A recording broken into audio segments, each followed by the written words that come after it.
"You're not invited." The text message glared at me from my phone screen at 10 o'clock on Saturday morning. My hands trembled as I stood there in my lavender bridesmaid dress, holding a folder thick with vendor receipts that totaled $100,000. The wedding would begin at 4 in the afternoon. 6 hours from now, my sister Rachel would walk down the aisle at the Ritz-Carlton ballroom that I had reserved past 7 tiers of French vanilla cake I had ordered, accompanied by the 20-piece orchestra I had hired, surrounded by $10,000 worth of flowers I had selected. I had given my little sister the wedding of her dreams, emptying my savings account to replace what our parents could never provide. Now, with my hair professionally styled and makeup perfectly applied, I had just been uninvited to the very celebration I had created. 3 years earlier, my world shattered with a single phone call from the state police. Our parents had been driving home from their 25th anniversary dinner when a drunk driver ran a red light. They died instantly, leaving me at 32 to become guardian to Rachel, who had just turned 22. The responsibility felt crushing.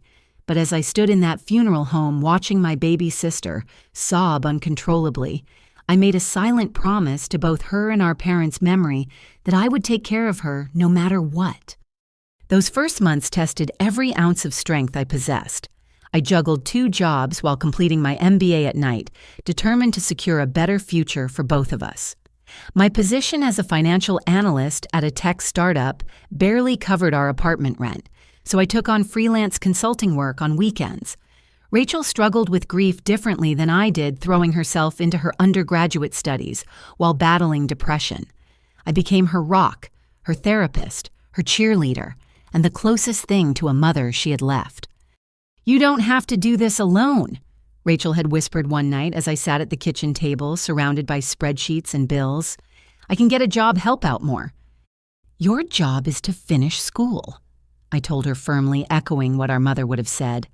"Let me worry about the rest." The dynamic shifted when Rachel met Thomas during her senior year. He appeared at our apartment one October evening, tall and charming in his pressed khakis and polo shirt, carrying an expensive bottle of wine. A pharmaceutical sales representative with what seemed like ambitious career goals, he impressed me with his attentiveness to Rachel. He remembered small details about her life, brought her favorite coffee during finals week, and spoke eloquently about their future together. "I think he's the one," Rachel confided after 6 months of dating, her eyes sparkling with a happiness I hadn't seen since before our parents died. I welcomed Thomas into our small family unit, grateful that Rachel had found someone who seemed to genuinely care for her. When he proposed on her graduation day with a modest but beautiful ring, I cried tears of joy. My baby sister had found love, stability, and a partner who could share the load I'd been carrying alone. The wedding planning began immediately with Rachel cutting out pictures from bridal magazines and creating Pinterest boards filled with elaborate centerpieces and designer gowns. Her enthusiasm dimmed when she calculated the costs. "Maybe we could do something small," she said one evening, closing her laptop with a sigh. "A backyard wedding or just City Hall with a nice dinner afterward." That night, I checked my bank account. My recent promotion to chief financial officer at the tech company had come with a substantial signing bonus, one I'd planned to invest.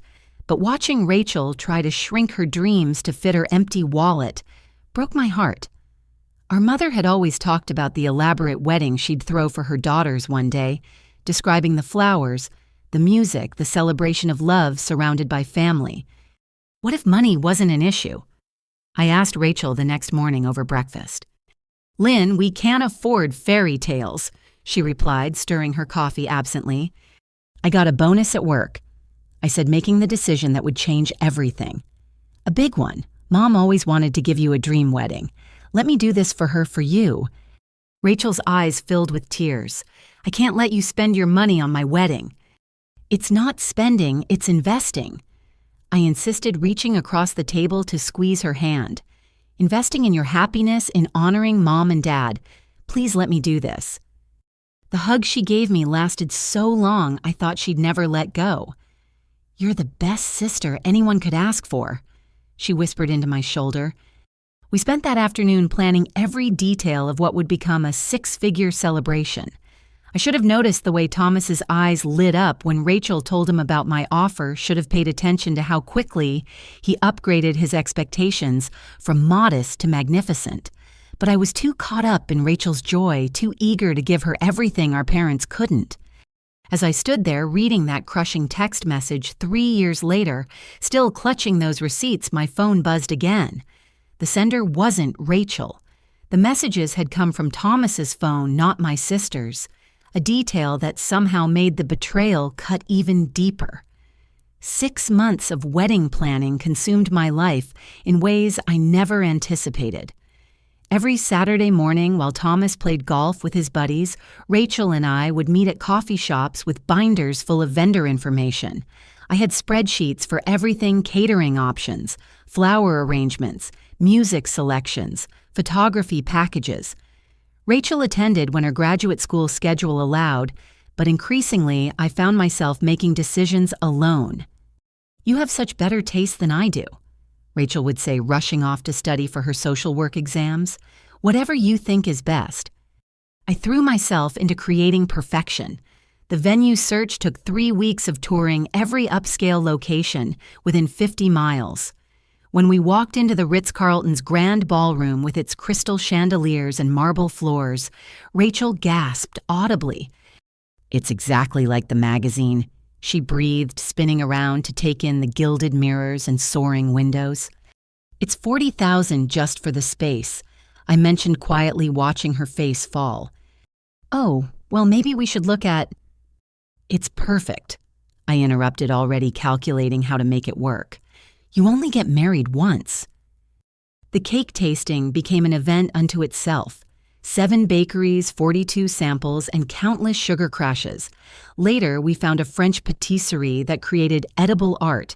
Their specialty 7-tier creation with handmade sugar flowers and gold leaf detail cost $8,000. "That's more than some people's entire wedding budget," Rachel said, looking uncomfortable. "Those people aren't my sister," I replied, signing the contract. Thomas started attending planning sessions around month 3, always arriving late with apologies about work obligations. His initial suggestions seemed reasonable, upgrading the basic bar package to premium liquors, adding past hors d'oeuvres during cocktail hour. But his requests escalated quickly. "My college buddies are expecting a certain level of celebration," he explained when proposing a separate cigar lounge with vintage Cuban selections. "You know how guys are." I noticed Rachel growing quieter during these discussions. When Thomas insisted on flying his groomsmen to Vegas for a 3-day bachelor party weekend, all expenses paid, she barely responded to my questioning look. "It's important to him," was all she'd say later when we were alone. The flower budget ballooned when Thomas decided the centerpieces needed to be more substantial. The photographer became a videography team when he wanted drone footage. The string quartet became a full orchestra because his mother had mentioned how elegant live classical music sounded at her friend's daughter's wedding. I kept writing checks telling myself this was for Rachel, but doubt crept in during small moments. Like when I overheard Thomas on the phone outside the florist. "No, man, it's incredible. 6 figures easy. The sister's loaded from some tech deal. She's covering everything." When I confronted him, he laughed it off. "I was just explaining why we could afford such a nice wedding. You know how people assume things." "But you could have told them the truth," I said, "that it's a gift from family." His smile tightened. "Sure, Lynn, family, that's exactly what I meant." Rachel always defended him. During one particularly tense moment when Thomas insisted on switching to a more expensive caterer because the original one wasn't prestigious enough, I pulled her aside. "This is getting out of hand," I whispered. "We're already at $90,000. Please don't make this about money," she begged. "Thomas just wants our day to be perfect. His family has certain expectations." "His family isn't paying for it," I reminded her. The flash of something in her eyes looked almost like resentment. "No," she said quietly. "They're not." I attributed her mood to wedding stress and graduate school pressure. Looking back, the signs were everywhere.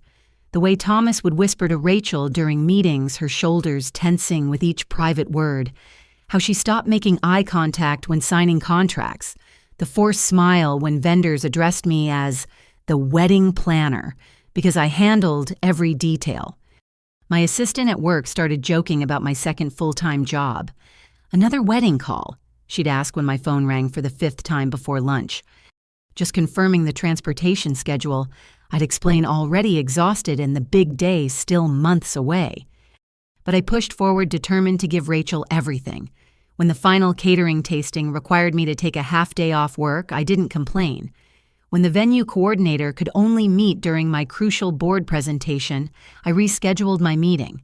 Every sacrifice felt worth it to see Rachel happy, even as that happiness seemed increasingly fragile. The revelation about Thomas's deception to his family came accidentally. My best friend Maria, who worked events at a competing hotel, called me one evening. "Small world," she said. "I ran into Thomas's mother at a charity luncheon. She went on and on about how proud she is that her son can provide such an extravagant wedding for his bride. Something about his investments finally paying off." My stomach dropped. His investments. That's what she said. Apparently, he's been telling everyone he struck gold with some pharmaceutical patent deal. "Lynn, what's going on?"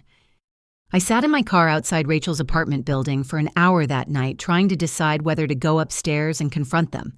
In the end, I drove home telling myself it didn't matter who got credit, as long as Rachel was happy. But the seed of unease had been planted, and with each passing day, it grew into something impossible to ignore. 2 months before the wedding, the universe began sending me signals I was too stubborn to acknowledge. The first incident seemed like a simple misunderstanding. Rachel had scheduled bridesmaid dress shopping for a Saturday afternoon, texting me the details of where and when to meet. I arrived at the boutique to find the other 4 bridesmaids already in matching champagne-colored gowns, laughing and taking photos. "Oh, Lynn." Rachel's friend Jessica looked surprised. "We thought you couldn't make it. Rachel said you had a work thing." I found Rachel in the alterations area, her face flushing when she saw me. "You're here," I thought. "Thomas said you texted about a conference call." "I never texted Thomas about anything," I said, slowly watching her fidget with her engagement ring. "Must have been a miscommunication," she mumbled, suddenly fascinated by a rack of veils. The dress they'd selected for me hung differently than the others, its style more matronly despite being the same color. When I suggested trying other options, Rachel's response felt rehearsed. "We already put the deposit down. Besides, you'll be so busy with maid of honor duties you won't even notice what you're wearing." That phrase about maid of honor duties proved ironic when 3 weeks later Thomas casually mentioned I wouldn't need to prepare a speech. "We're keeping toasts to a minimum," he explained over dinner at their apartment. "Just immediate family. Keeps things from dragging on." "But Lynn is immediate family," Rachel said quietly, pushing food around her plate. Thomas reached over to pat her hand, his gesture looking more like a warning than comfort. "Of course she is. I just meant blood relatives, parents, that sort of thing. You understand, right, Lynn?" I understood perfectly.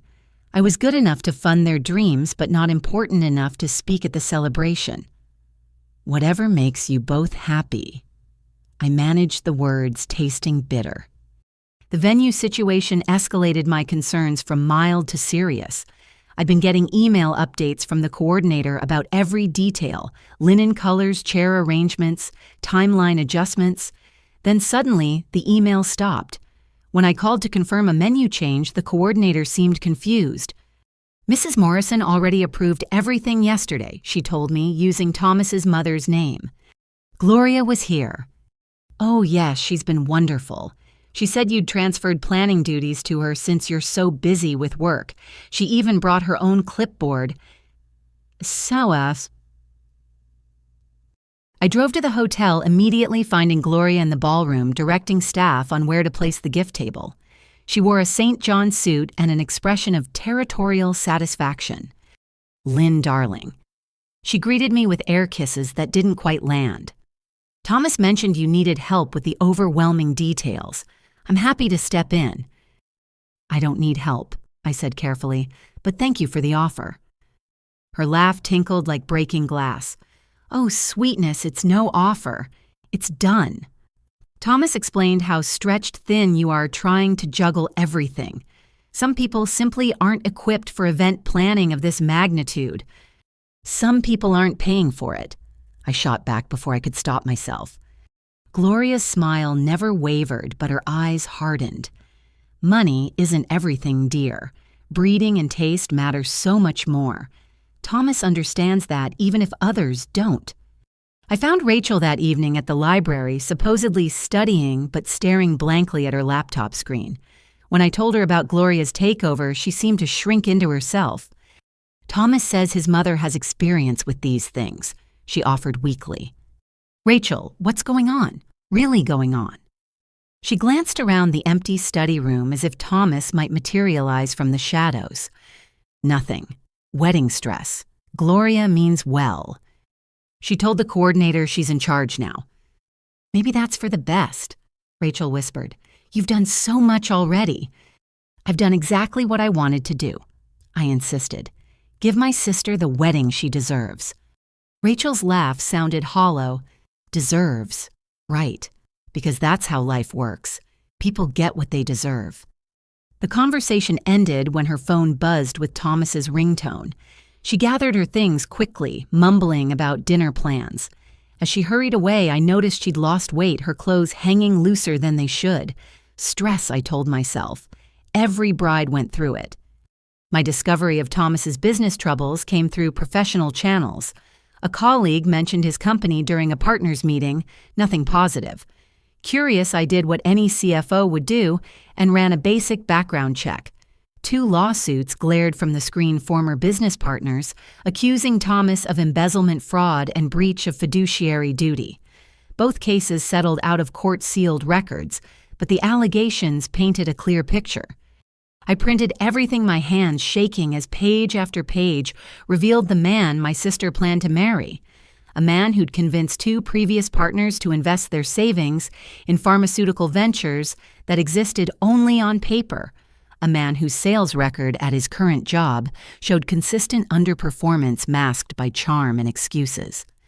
I needed more information before confronting Rachel.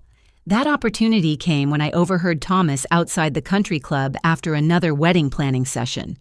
He stood with his groomsmen near the valet stand, their voices carrying clearly through the evening air. "Set for life, boys," Thomas bragged, lighting a cigarette. "The sister's got more money than she knows what to do with. Tech money, you know, and Rachel's too sweet to ever question anything." After the wedding, I figure 6 months before I can start talking about investment opportunities. Maybe a year before we're looking at houses. Lynn'll bankroll everything to keep baby sis happy. "Doesn't it bother you?" one friend asked. "Using them like that?" Thomas's laugh made my skin crawl. Using them, I'm giving Rachel the husband she wants and Lynn the purpose she needs. Some people are meant to provide, others to receive. Natural order of things. I sat in my car until they left rage and hurt, battling for dominance. Every check I'd written, every sacrifice I'd made, every dream I'd funded had been part of Thomas's calculated plan. But worse than his deception was the growing certainty that Rachel knew. Maybe not everything, but enough. And she'd chosen him anyway. 1 month before the wedding, Gloria Morrison orchestrated her masterpiece of manipulation disguised as a family dinner. The invitation came through Thomas, not Rachel, which should have been my first warning. "Mom wants everyone to get better acquainted," he explained during a brief phone call. "Nothing fancy, just dinner at the house, 7 o'clock Saturday." The Morrison estate sprawled across 5 acres in the wealthiest suburb, all manicured hedges and circular driveways. I dressed carefully in my best cocktail dress, bringing an expensive bottle of wine and a small hostess gift. Gloria answered the door herself, her smile sharp as winter air. "Lynn, how lovely. Everyone's already here. We were just wondering if you'd gotten lost. These roads can be so confusing for people not familiar with the area." The dining room buzzed with conversation from at least 30 people. I searched for Rachel, finally spotting her near the far wall with Thomas's aunts. She wore a dress I'd never seen before, clearly expensive, and avoided my gaze when I waved. "Let me show you to your seat," Gloria said, leading me past the main table where Thomas held court, past Rachel's empty chair with its place card in elegant calligraphy, all the way to a small table near the kitchen door. My dining companions included Thomas's ancient great-aunt, who spent the evening discussing her cats, and a couple who turned out to be Gloria's accountant and his wife. "I thought this was family dinner," I mentioned to the accountant's wife. "Oh, it is," she replied. "Gloria always includes the help at these gatherings. So generous of her." The implication hit like ice water. In Gloria's careful seating arrangement, I'd been classified as staff, not family. I watched Rachel take her place at the main table, Thomas's hand possessively on her back as he guided her to the chair. She still wouldn't look my way. Gloria commanded attention for the toast after the second course. She stood regally crystal glass, catching candlelight, her voice carrying to every corner of the room. I wanted to gather everyone to celebrate Thomas and Rachel's upcoming nuptials. She began pausing for appropriate applause. As a mother, nothing brings me greater joy than seeing my son step into his role as provider and protector. Thomas has worked tirelessly to ensure their wedding reflects the Morrison standard of excellence. Murmurs of approval rippled through the room. I gripped my water glass tighter. The venue, the flowers, every exquisite detail, Gloria continued, represents Thomas's commitment to giving Rachel the life she deserves. Not everyone understands the responsibility that comes with such generosity. The burden of ensuring family is cared for, traditions, upheld, standards maintained. Her eyes found me across the room, holding my gaze as she delivered the final blow. "We're so blessed that Thomas has the means and wisdom to create such magic. Some people live beyond their capabilities, grasping for what they can't afford, but not my son. He's proven that success comes to those who earn it properly." The room erupted in applause and calls of, "Hear, hear." I sat frozen, watching Rachel stare at her untouched champagne. She knew. Every person at that main table knew exactly who'd paid for every detail Gloria praised, and they were all complicit in the lie. Dinner stretched endlessly. Course after course appeared while I made polite conversation with the cat lady and tried not to watch Thomas accept congratulations for his largesse. When I excused myself to find the bathroom, I had to pass the main table. Rachel finally met my eyes, her expression pleading for understanding I couldn't give. "Lynn," she started reaching for my hand. Thomas immediately intervened, his movement smooth as a snake. "Sweetheart, Aunt Marion was just asking about your grad school program. Lynn, the powder room's down the hall, second door on the right." Dismissed like a servant given directions. I locked myself in that beautifully appointed bathroom and tried to breathe through the humiliation. My phone showed 3 missed calls from Maria, probably checking on me. I sent a quick text, "In hell, we'll call later." When I returned, dessert was being served, but my appetite had vanished. I made appropriate excuses to my table mates and went to say goodbye to Gloria, maintaining the polite fiction for a few more weeks. "Leaving so soon?" she asked with false concern. "But you'll miss coffee and Thomas's surprise announcement." "Early morning tomorrow." I lied smoothly. "Thank you for including me." "Of course, dear, though I do hope you'll remember your place at the actual wedding. We wouldn't want any confusion about roles and responsibilities." I found Rachel in the hallway, Thomas nowhere in sight for once. "We need to talk," I said quietly, without him. "There's nothing to talk about," she whispered, glancing nervously toward the dining room. "Please, Lynn, just let it go." Let what go? The fact that his mother just spent an hour crediting Thomas for my $100,000 gift, or that you sat there and let her— "You don't understand," Rachel said, tears forming. "It's complicated. Thomas has expectations, his family has a certain image. Built on my money and your silence," I finished. Rachel flinched. "That's not fair. You offered. You insisted." "I offered my sister a wedding gift, not your fiancé a false reputation." Thomas appeared then, his timing impeccable as always. "Everything all right out here, Rachel, sweetheart? You're missing dessert." "I'm fine," she said quickly, swiping at her eyes. "Lynn was just leaving." "Good," Thomas said, not bothering to hide his satisfaction. "Lynn, we need to discuss some boundaries after the wedding. Family dynamics will be changing." "Will they?" I asked, meeting his cold gaze. "How interesting. Rachel, call me when you're ready to talk. Alone." I left them in that hallway, Gloria's voice drifting from the dining room as she regaled her guests with more tales of Thomas's success. The valet brought my car, probably wondering why someone from the help had parked out front. During the drive home, I finally understood the full scope of what I'd been funding, not just a wedding, but Thomas's entire facade, and Rachel had chosen to be his accomplice.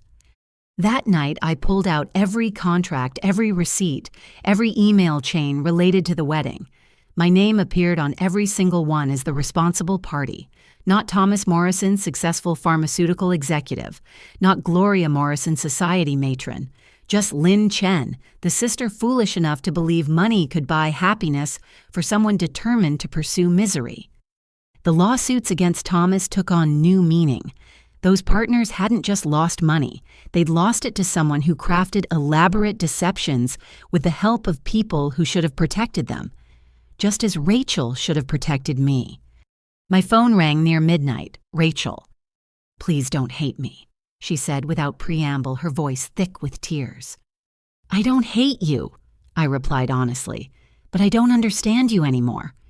Thomas says you're trying to control me with money, that you can't let go of being my guardian. He says after we're married, we need space from you to build our own life. Is that what you want, space from me?" The silence stretched so long I wondered if she'd hung up. Finally, "I want everyone to stop making me choose." "I never asked you to choose Rachel. I just asked you to be honest." "I have to go," she said. "Thomas is coming back. He doesn't like when I call you this late." The line went dead. I sat in my living room surrounded by wedding paperwork representing a small fortune and realized I'd already lost my sister.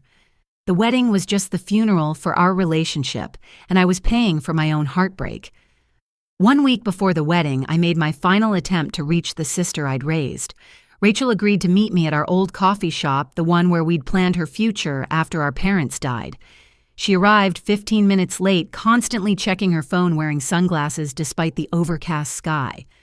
"Thomas doesn't know I'm here," she said instead of hello, sliding into the booth across from me. "Since when do you need his permission to see your sister?" She removed her sunglasses with shaking hands, revealing eyes puffy from crying. "Please don't start. I only have an hour." I pushed the folder across the table, my heart hammering. "You need to see this." Rachel opened it reluctantly, her face paling as she read the lawsuit documents. Page after page of legal filings, accusations of fraud testimonies from Thomas's former business partners, describing lost retirement savings and children's college funds. "Where did you get these?" she whispered. "Public records. 2 separate cases, Rachel. 2 different partners who trusted him with their money and lost everything." "These are just allegations," she said weakly, though her hands trembled as she turned pages. Nothing was proven. The cases were settled. "Sealed settlements with non-disclosure agreements. Innocent people don't pay to hide the truth." Rachel shoved the papers back at me. "You're trying to sabotage my wedding because you're jealous." Jealous. The word hit like a physical blow. Of what? That I found someone, that I'm moving forward while you're stuck playing mom forever. Her voice cracked. "You think I don't know what you sacrificed. You think I don't feel guilty every single day Thomas is offering me a chance at a normal life. Funded by my money while he tells everyone it's his," I reminded her. "How is that normal?" "You don't understand what it's like," Rachel said, tears streaming. "Everyone always asking if you're taking care of me, if I'm grateful enough, if I know how lucky I am to have you. Do you know what his family calls me? The charity case? They think Thomas is rescuing me from a life of dependency. So you let them believe he's paying for everything." What was I supposed to say? Actually, my sister is funding this entire wedding because I'm too pathetic to afford my own life. At least this way I have some dignity." "Dignity built on lies isn't dignity, Rachel. It's just another cage." She laughed bitterly. "Easy for you to say. You've always been the strong one, the successful one. I'm just the burden you inherited." "You were never a burden," I said, reaching for her hand. She pulled away. "You're my sister. I love you." "Love with conditions," she shot back. "Love that comes with obligations and expectations and the constant reminder that I owe you everything." "I never asked for anything in return. You didn't have to. It was always there, this debt I could never repay. Then Thomas came along and made me feel like I could be someone's equal, not their responsibility. By lying about who he is, about what he's capable of providing." Rachel's phone buzzed. She glanced at it, her face tightening. "He knows I'm gone. I have to go." "Rachel, please, look at those documents again. Think about what you're signing up for." "What I'm signing up for." She stood abruptly, grabbing her purse. "I'm signing up for a life where someone chooses me first, where I'm not the tragic orphan everyone pities, where my wedding isn't another debt on the ledger of everything Lynn sacrificed." "This isn't about ledgers or debt. This is about protecting you from a con artist." "The only con here," Rachel said coldly, "is pretending you did this for me. You did it for Mom, for Dad, for your own need to be the perfect daughter. I'm just the prop in your performance." Her words knocked the breath from my lungs. "How can you say that?" "Because it's true. Everything has to be your way, under your control. The venue you chose, the flowers you selected, the life you planned for me. Thomas is the first person who ever asked what I wanted." "What you wanted? You showed me those Pinterest boards, those magazine clippings." "Because that's what you expected happy Rachel planning her dream wedding while grateful for everything Lynn writes checks. You never asked if I wanted a big wedding. You just assumed then made it happen before I could say no." "You could have said no any time." "Could I really? After you announced you were using your bonus, after you told everyone how you were honoring Mom and Dad, I became the ungrateful sister the moment I had doubts. I felt the ground shifting beneath me, every certainty crumbling. I'm trying to protect you."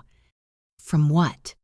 "From choosing wrong, from making mistakes, from living my own life." She was at the door now, pausing for one final blow. "You know what Thomas told me last night? He's putting me on his insurance after the wedding. His really good insurance, so I can finally get help." "Help?" "Therapy. For codependency. For survivor's guilt.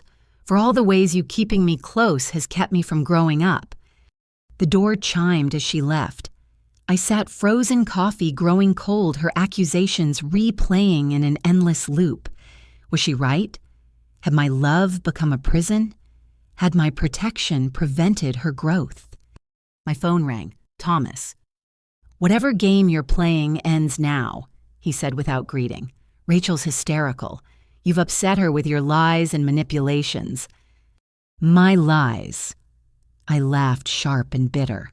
"That's rich coming from you." "I know exactly what you are," he continued smoothly. "A control freak who can't let go. Rachel told me about the folder, your pathetic attempt to discredit me. Those business disputes were resolved years ago. Resolved with sealed settlements and ruined lives. Bitter ex-partners who couldn't handle legitimate business risks. But you wouldn't understand that, would you? Your world is spreadsheets and guarantees. No wonder Rachel feels suffocated." "At least I'm not marrying her for her sister's money." Thomas chuckled. "Is that what you think? That I need your money? I'm marrying Rachel because I love her, because I see her potential beyond being your permanent child. The wedding. That's your guilt, offering not my con. I'd marry her in a courthouse tomorrow if that's what she wanted." "Then why don't you—" "Because unlike you, I actually listen to what she wants. And what she wants is to finally step out of your shadow. The wedding you planned, the one you're so proud of. She hates every overpriced detail, but won't tell you because she's terrified of disappointing the great Lin Chen. You're lying. Ask yourself why she needed me to speak at vendor meetings, why she stopped making eye contact when signing contracts, why she cries every time we discuss table arrangements. Your gift isn't generous, Lin. It's oppressive.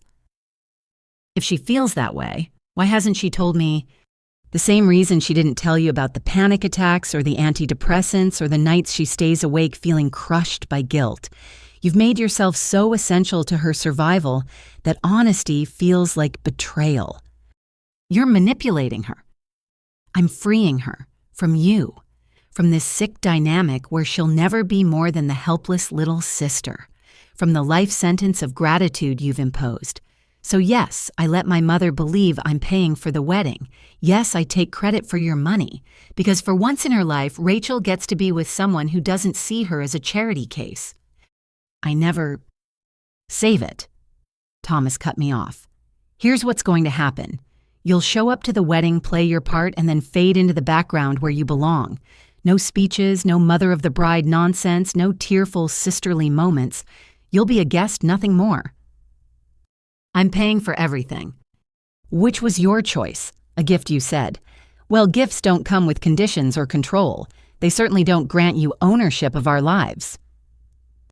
If you hurt her, the only person hurting Rachel is you. Every check you write, every decision you make for her, every time you swoop in to save her, you're telling her she's incapable. I'm showing her she's enough, flawed, struggling, imperfect, and absolutely enough. The line went dead. I drove home in a daze, Thomas's words, mixing with Rachel's accusations until I couldn't separate truth from manipulation. The wedding contracts sat on my kitchen counter, my name on every line, my promises to every vendor. I'd thought I was building her dream. Had I constructed her nightmare instead? That night, I called Maria, needing someone who'd known us before everything went wrong. Am I controlling? I asked without preamble. Maria sighed. You're protective. Sometimes that looks like control. Rachel says I've kept her from growing up. Maybe, Maria said gently, or maybe she's found someone who tells her what she wants to hear instead of what she needs to know. Both can be true. I don't know what to do. Show up, be her sister, let her make her own mistakes. Even if the mistake costs her everything. Especially then. That's what love looks like sometimes. Being there to help pick up the pieces instead of preventing them from falling. I hung up more confused than ever. The wedding was in 7 days. Every vendor would expect final payment. Rachel would wear the dress I'd bought to marry a man I'd funded, while his family perpetuated a lie I'd enabled. And somehow, I'd become the villain in her story. The cruelest part was the grain of truth in their accusations. Had I held on too tight, had my grief transformed love into control, had I failed my sister by succeeding too well at protecting her? The questions haunted me through sleepless nights, but one truth remained: the wedding would happen. The only decision left was whether I'd watch my sister marry a liar or become the bitter sister who ruined her happiness. Either way, I'd already lost her. Saturday arrived with the kind of crisp autumn sunshine that wedding photographers dream about. I'd been awake since 4, unable to quiet my racing thoughts. My bridesmaid dress hung on the closet door, its champagne fabric catching the early light. The hair and makeup team would arrive at 7, scheduled and paid for by me, like every other detail of this day. By 6:30, I was showered and wrapped in my silk robe, the one Rachel had given me last Christmas, with Sister of the Bride embroidered on the back. The irony wasn't lost on me as I spread vendor contracts across my dining room table. Final payments due upon arrival: $40,000 to the Ritz-Carlton, $8,000 to the florist, $12,000 to the caterer, $5,000 to the orchestra, $3,000 to the photographer and videographer team. Nearly $70,000 in checks, all drawn from my accounts. My phone buzzed with vendor confirmations. The florist would arrive at noon to begin ballroom setup. The caterer needed final head count by 2. The orchestra requested the playlist confirmation. Business as usual for them, the complete destruction of my family for me. I'd finished my coffee and started on makeup when my phone lit up at exactly 10 o'clock. The number was Thomas's, but I knew before opening it that this was the moment everything would change. "You're not invited." 3 words that shattered 3 years of sacrifice.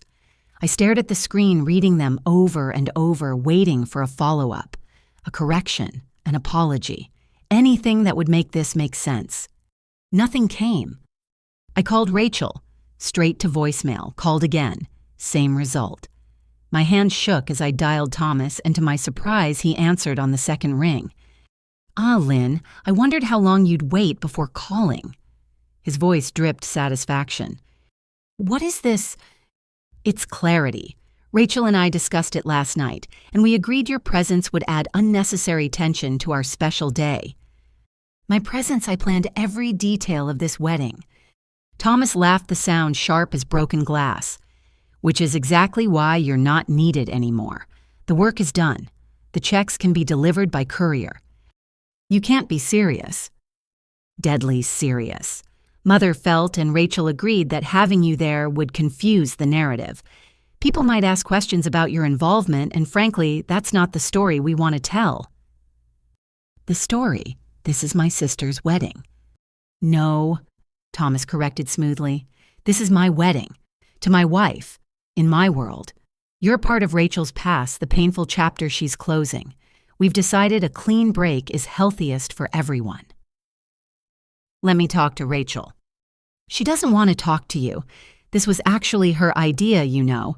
After your little ambush at the coffee shop, she realized how toxic your influence has become." "You're lying." "The invitation revocation came from her phone originally," Thomas said. "But she was too emotional to send it. Kept crying about letting you down gently. I offered to handle it from my phone to spare her the pain." "She wouldn't do this." "Wouldn't she?" "The same woman who sat silent while my mother credited me for your money, who chose me over your warnings. Face it, Lynn. Rachel made her choice, and it wasn't you." My legs gave out. I sank onto the couch, still clutching the phone. "The wedding can't happen without my payments." "About that." Thomas's voice turned businesslike. "You'll messenger the checks to the hotel by 2. The concierge will handle distribution. Unless you want to destroy your sister's happiness entirely, imagine the embarrassment when 200 guests arrive to find no wedding because bitter big sister threw a tantrum." "You're insane if you think—" "I think you'll do exactly what you've always done," he interrupted.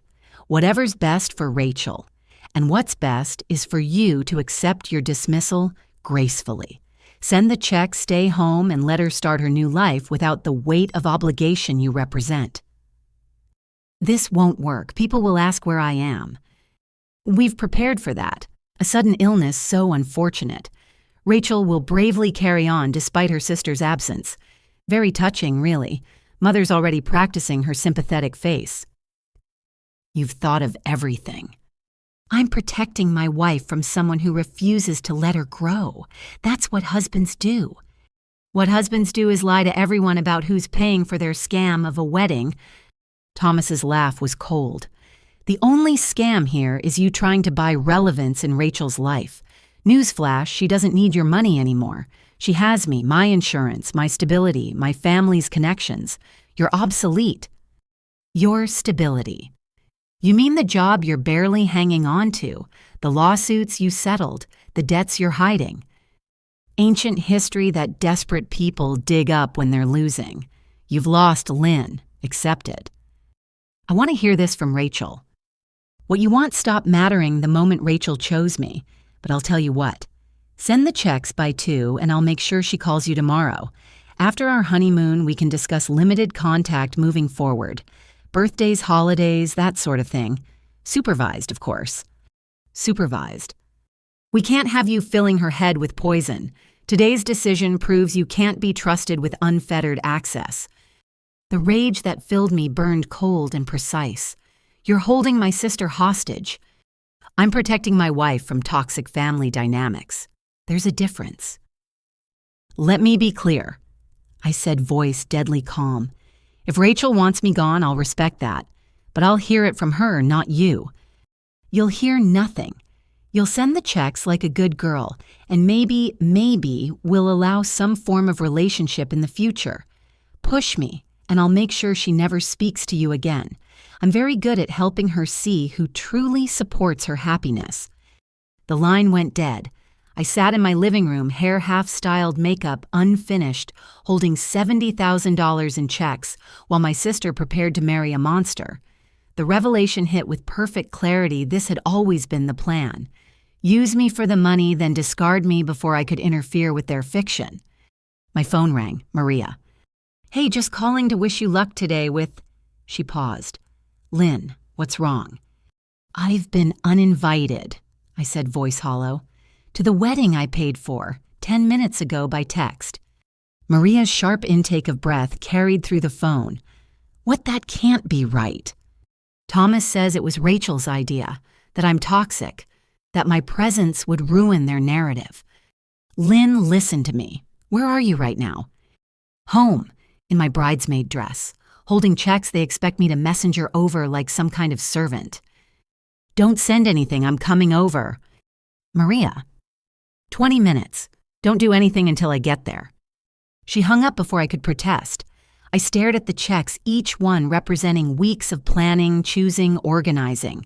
The florist who'd spent 3 hours helping me design Rachel's bouquet. The caterer who'd created a special menu around her allergies. The orchestra that learned our father's favorite song for the father-daughter dance that would never happen. My phone buzzed, a text from a number I didn't recognize. This is Gloria. Thomas informed me of the situation.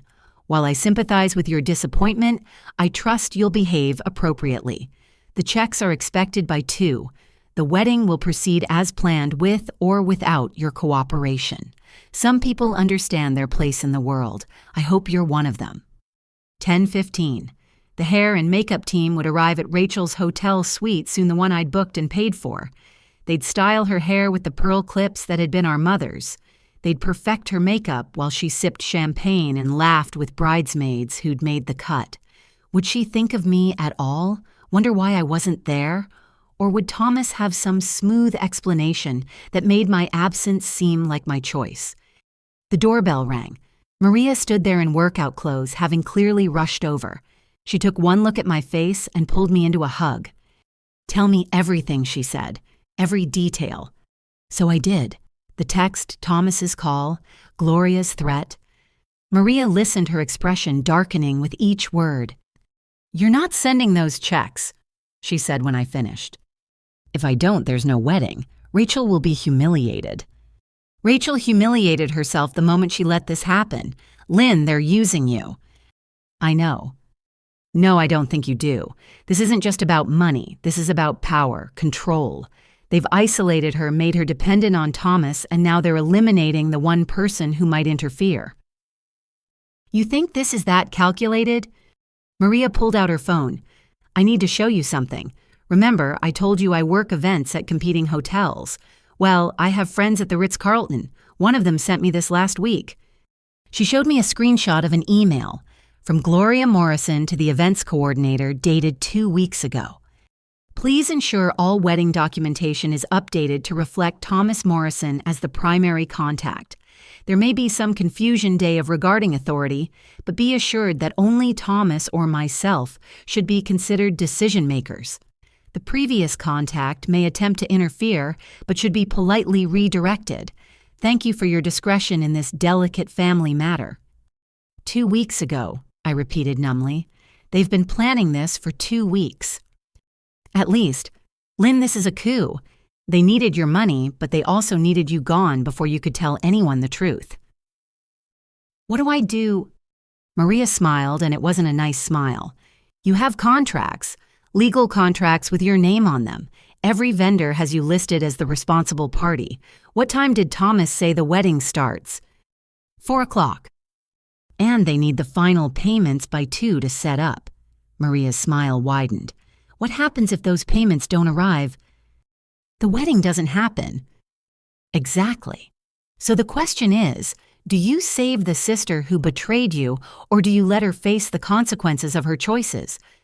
I looked at the checks scattered across my table, $70,000 that could stay in my account or fund the final act of Rachel's transformation from my sister to Thomas's wife. The choice seemed impossible until I realized it had already been made. Not by me, but by Rachel when she let Thomas send that text.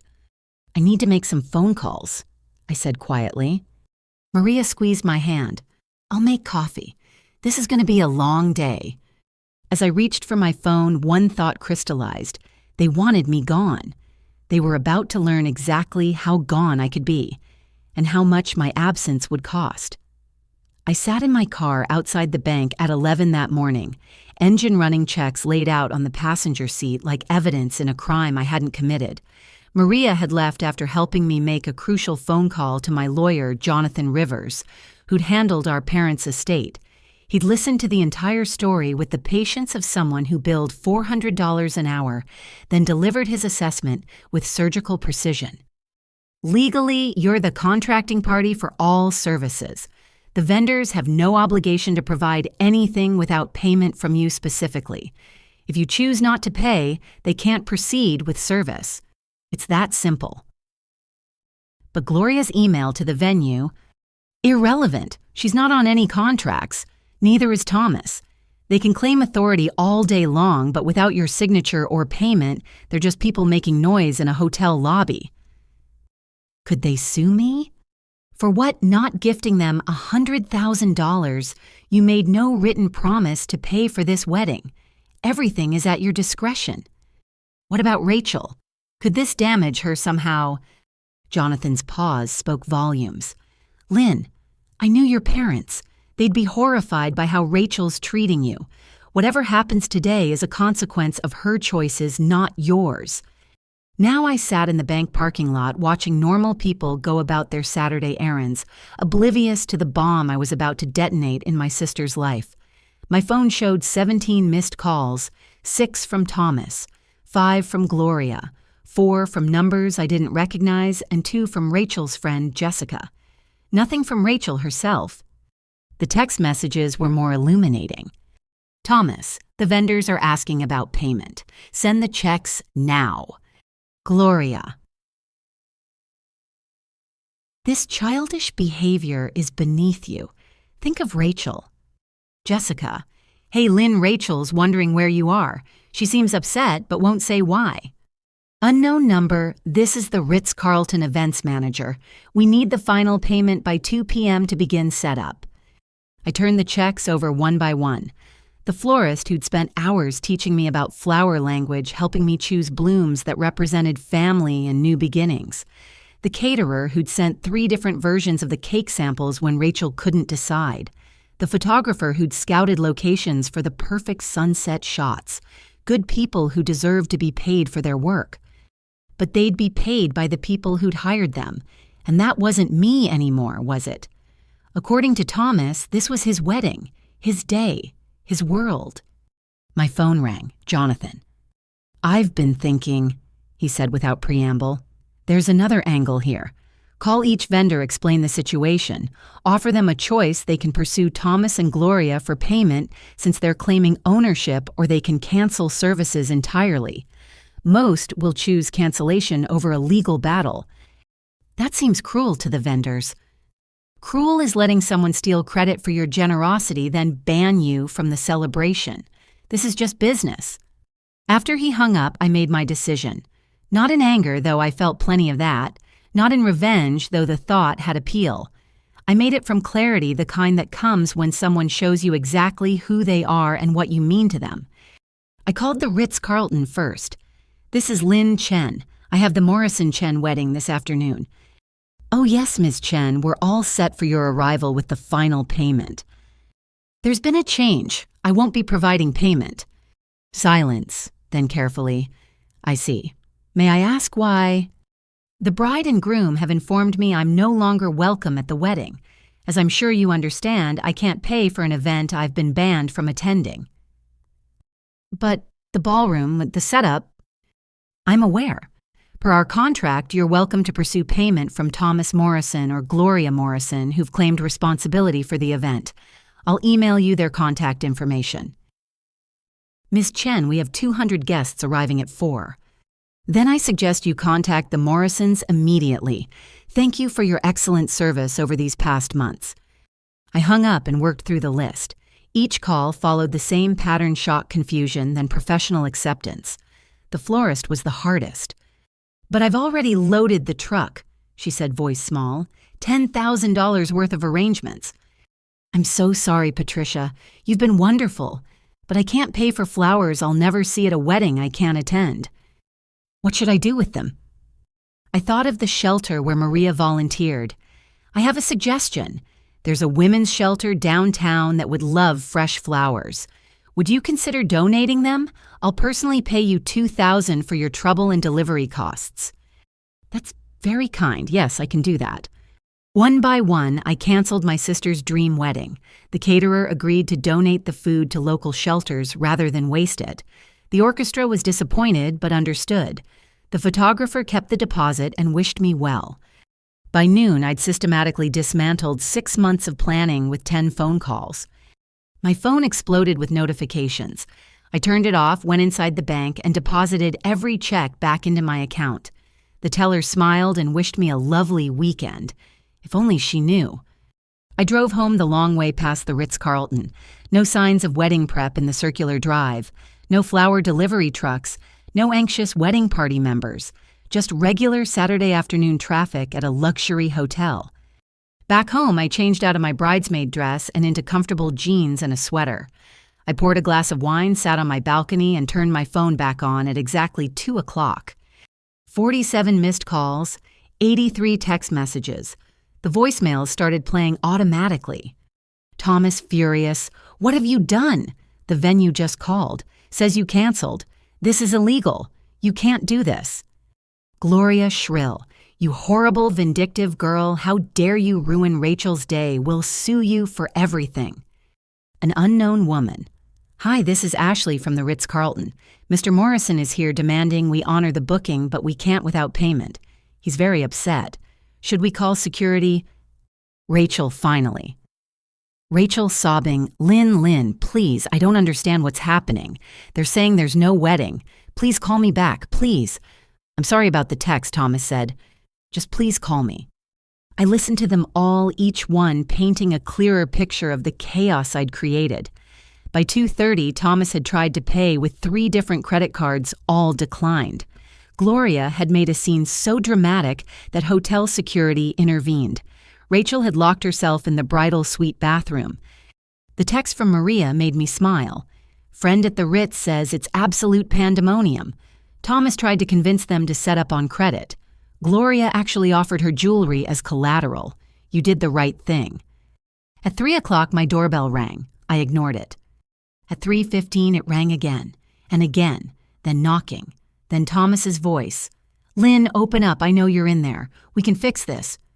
I sipped my wine and watched a pair of cardinals build a nest in my oak tree.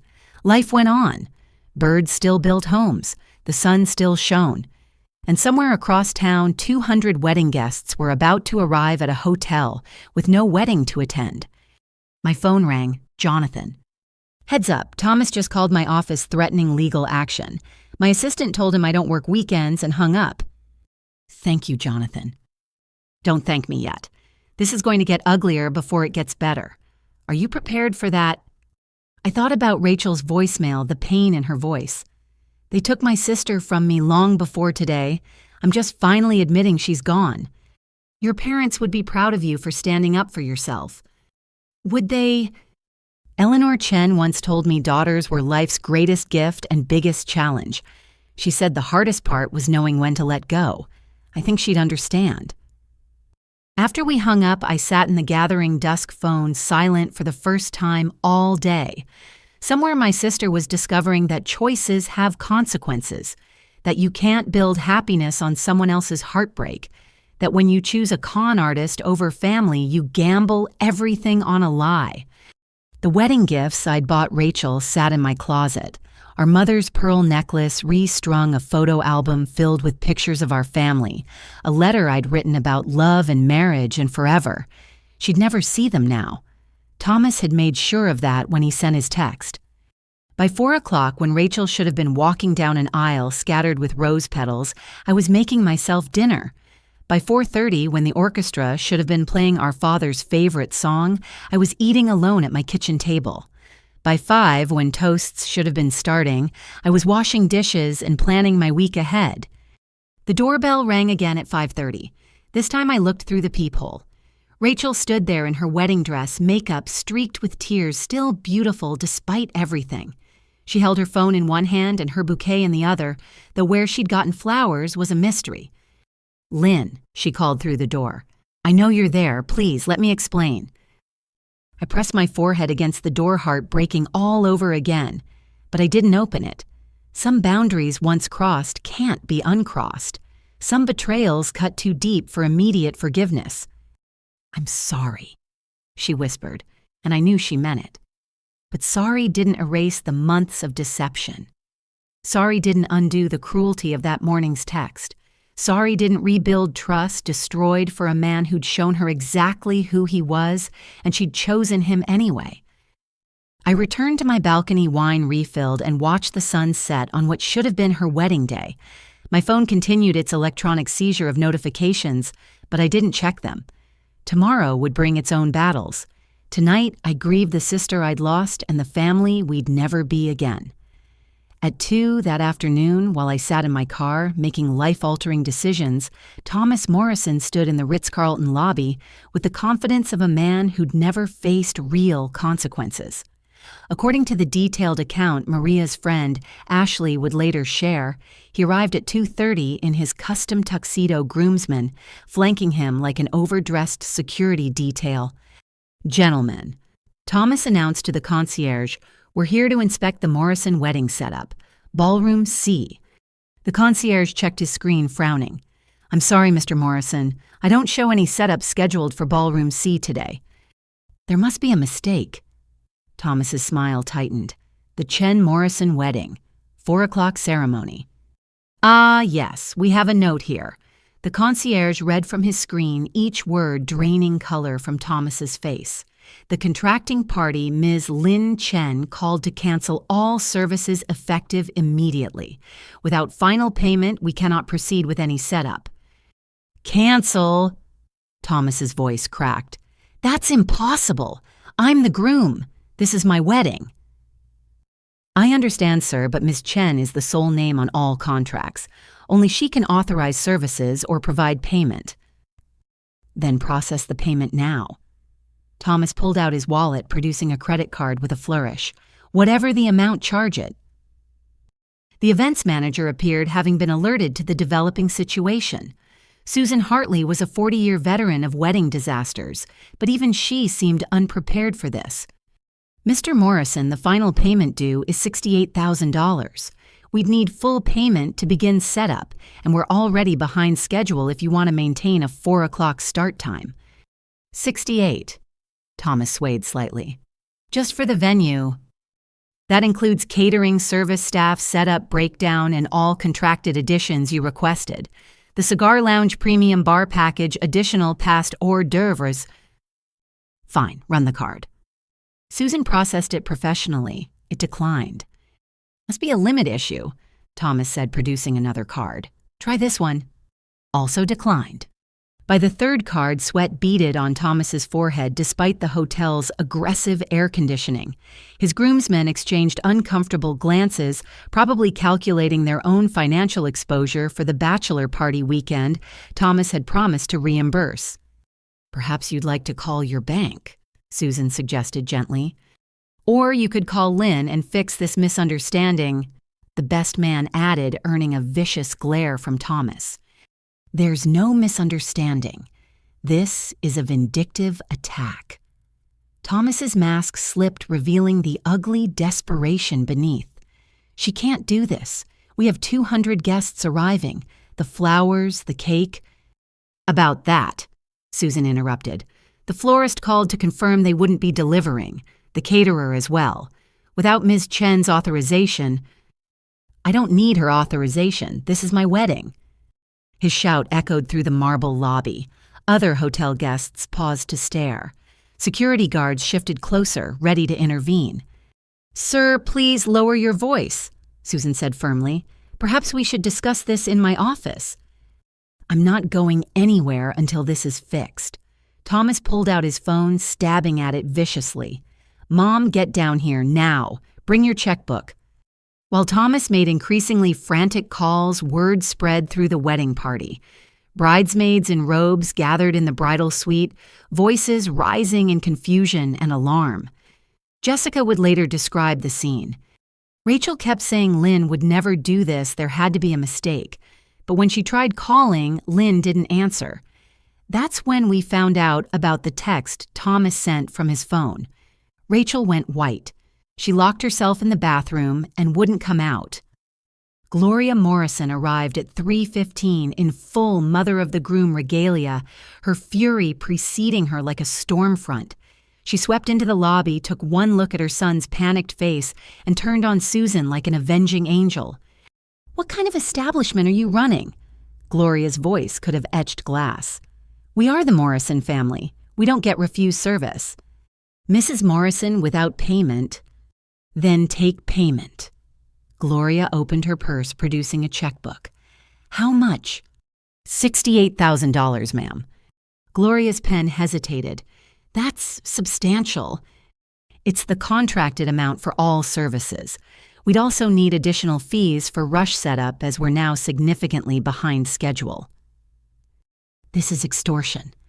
"This is business," Susan replied coolly. "We provide services. Someone pays for them. Ms. Chen chose not to pay, which is her right as the contracting party." "Her right." Gloria's voice rose to near shriek. "She has no rights here. This is my son's wedding." "Which someone else was paying for," Susan observed. Rather generously, I might add. The standoff continued for 20 minutes. Gloria wrote a check for $20,000, claiming it was a deposit while they sorted out this confusion. Susan politely declined, explaining they needed full payment or no, services would be provided. Meanwhile, Thomas had retreated to a corner phone pressed to his ear as he cycled through damage control calls. His side of the conversations painted a picture of escalating disaster. "No, Dad, I need more than that, because it's complicated. Yes, I know what I said about paying for it myself. Just wire whatever you can." "Bradley, remember that investment opportunity I mentioned? I need that capital now. Today. I don't care if the markets are closed." "Kevin, my man, about that loan we discussed. Yeah, for the business expansion." Well, actually, each call ended the same way promises to help that evaporated when dollar amounts were mentioned. By 3:45, with guests beginning to arrive, Thomas had scraped together exactly $12,000 in promised transfers that wouldn't clear until Monday. The death blow came when Ashley overheard him on a final desperate call. "Mr. Whitman, Thomas Morrison, you handled those settlements a few years back. I need a loan against future earnings. No, not that kind of trouble again. Hello, hello." Gloria, meanwhile, had progressed from threats to bargaining. "Surely we can work something out. A payment plan, perhaps. We're good for it. The Morrison name means something in this town." "I'm sure it does," Susan agreed. "But our vendors require payment today. The orchestra is asking whether to unload their instruments. The caterer wants to know if they should redirect the food delivery. I need answers." "This is that girl's fault," Gloria spat. "Lynn, she's doing this out of spite, jealousy. She couldn't stand that Thomas chose someone else." Susan's expression suggested she'd heard enough. "Ma'am, Ms. Chen paid deposits totaling $30,000 over 6 months. She attended every planning meeting, selected every detail. If she chose to withdraw support, perhaps you should ask why." "How dare you question?" "I'm not questioning anything. I'm stating facts. It's now 3:50. Guests are arriving for a wedding that doesn't exist. What would you like me to tell them?" The lobby had become a circus. Wedding guests milled about in increasing confusion. The photographer arrived, took one look at the chaos, and left. The florist called to confirm the shelter delivery had been completed, a detail that sent Gloria into fresh hysterics when she overheard it. "She gave away our flowers to homeless people." Thomas finally snapped. "Shut up, Mother, just shut up!" His perfect facade cracked completely. "None of this would have happened if you hadn't pushed me to cut her out. Simplify the guest list, you said. Show her who's in charge. Don't you dare blame me for your failure to manage that woman properly." Their argument drew a bigger crowd. Someone started recording on their phone. Security moved in politely but firmly suggesting they move their discussions somewhere more private. That's when Rachel appeared. She stood at the top of the grand staircase in her wedding dress, a vision in white satin and shattered dreams. The lobby fell silent. Even Gloria stopped mid-tirade. Rachel descended slowly, each step measured despite her visible trembling. She looked at Thomas, at his mother, at the gathered guests, at the hotel staff, waiting patiently for resolution. "Where's Lynn?" she asked quietly. "That bitch destroyed everything," Thomas snarled. "She canceled it all. The venue, the food, the flowers, gone." "Because you uninvited her," Rachel said, voice stronger. "To her sister's wedding that she paid for. We discussed this. You agreed." "I agreed to nothing." Rachel's composure cracked. "You sent that text while I was in the shower. You told me it was for the best, that she'd understand, that we'd explain later." "Baby, please, not here." "Where then? In the ballroom that doesn't exist. During the reception that won't happen. In front of the guests who came to watch me marry a man who doesn't exist." "What's that supposed to mean?" "It means I know about the lawsuits, the debts, the lies." Rachel pulled off her engagement ring, holding it up to the light. "This isn't even real. Is it just like everything else about you?" The lobby erupted. Guests gasped. Gloria shrieked denials. Security flanked the group, ready to intervene if things turned physical. But Thomas just stood there, mask finally gone, revealing the desperate con man beneath.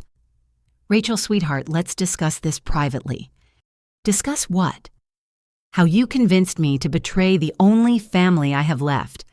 How you isolated me from my sister. How you made me believe she was controlling when you were the one pulling every string." She turned to the events manager. "Susan Wright, I apologize for all of this.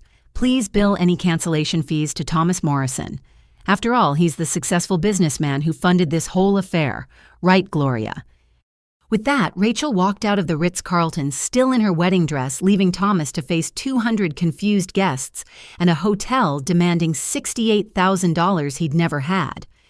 By 4:15, when the ceremony should have been ending, security was escorting the Morrison family from the premises. By 4:30, guests were sharing the story on social media, complete with videos of Gloria's meltdown and Thomas's unraveling. And somewhere across town, I sat on my balcony, unaware of the full scope of the chaos I'd unleashed, but certain of one thing, the truth. Like the wedding flowers now brightening a women's shelter had finally found its proper home. While Thomas faced his public humiliation in the hotel lobby, Rachel experienced her private devastation in the bridal suite. According to her bridesmaid Amber, who later shared the story with mutual friends, the unraveling began at exactly 3 that afternoon. Rachel sat at the vanity while the makeup artist added finishing touches, her phone buzzing insistently on the table. She'd been ignoring it, following the old superstition about grooms not contacting brides before the ceremony. But when Jessica burst in, face flushed from running in heels, the fairy tale shattered. "Rachel, there's a problem downstairs. Thomas is in the lobby yelling at staff. Something about payments." "What kind of problem?" Rachel asked the makeup artist's hand, freezing mid-stroke. "I don't know exactly, but I heard your sister's name. The manager is saying something about canceled contracts." Rachel grabbed her phone, seeing 17 missed calls from Thomas and a string of increasingly frantic texts. "Where are you? We have a situation. Lynn canceled everything. Answer your phone." She dialed Thomas, her hands shaking. He answered on the first ring, his voice tight with barely controlled panic. "Finally, your sister has lost her mind. She canceled the entire wedding. Venue, food, flowers, everything. That's impossible, Rachel said, though ice formed in her stomach. Lynn wouldn't. She did. The hotel wants $68,000 or they won't set up anything. My cards aren't working. I need you to call her. Fix this now. Your cards aren't working, Rachel echoed the makeup artist, quietly packing up her supplies. It's a banking error. Look, that doesn't matter right now. What matters is your psychotic sister is trying to ruin our wedding. Get down here. Thomas, why would she cancel everything? A pause, then defensive. How should I know? She's always been unstable. Jealous. You said so yourself. I never said. Rachel stopped remembering all the conversations where Thomas had put those words in her mouth, and she'd been too tired to argue. The text. This is about the text you sent. The text you approved, he shot back. You said she was too controlling, that we needed space. I said I was overwhelmed. I never said to uninvite her. Semantics. Look, baby, we can assign blame later. Right now, I need you to call Lynn and beg. Grovel if you have to. Remind her this is your day. My day. Rachel's voice rose. My day that she planned every detail of my day that she paid for while you told everyone it was your money. Not now, Rachel. Then when after the wedding that's not happening. During the honeymoon we can't afford. The bridesmaids clustered near the door, pretending not to eavesdrop while obviously hanging on every word. Jessica stepped forward, voice gentle. Rach, maybe you should go downstairs. See what's actually happening. Rachel stood, her dress rustling. Thomas, I'm coming down. Don't do anything else until I get there. Hurry, guests are starting to arrive. She hung up and turned to her bridesmaids. Can someone try calling Lynn, please? They all reached for their phones, but Rachel already knew it was futile. Lynn had been uninvited via text at 10 that morning. It was now past 3. If her sister had wanted to be reached, she would have answered by now. The elevator ride felt endless. Rachel caught her reflection in the mirrored walls, perfect dress, perfect hair, perfect makeup, all dressed up for a wedding that was evaporating like morning mist. The thousands Lynn had spent on this dress alone made her stomach churn. The lobby scene exceeded her worst expectations.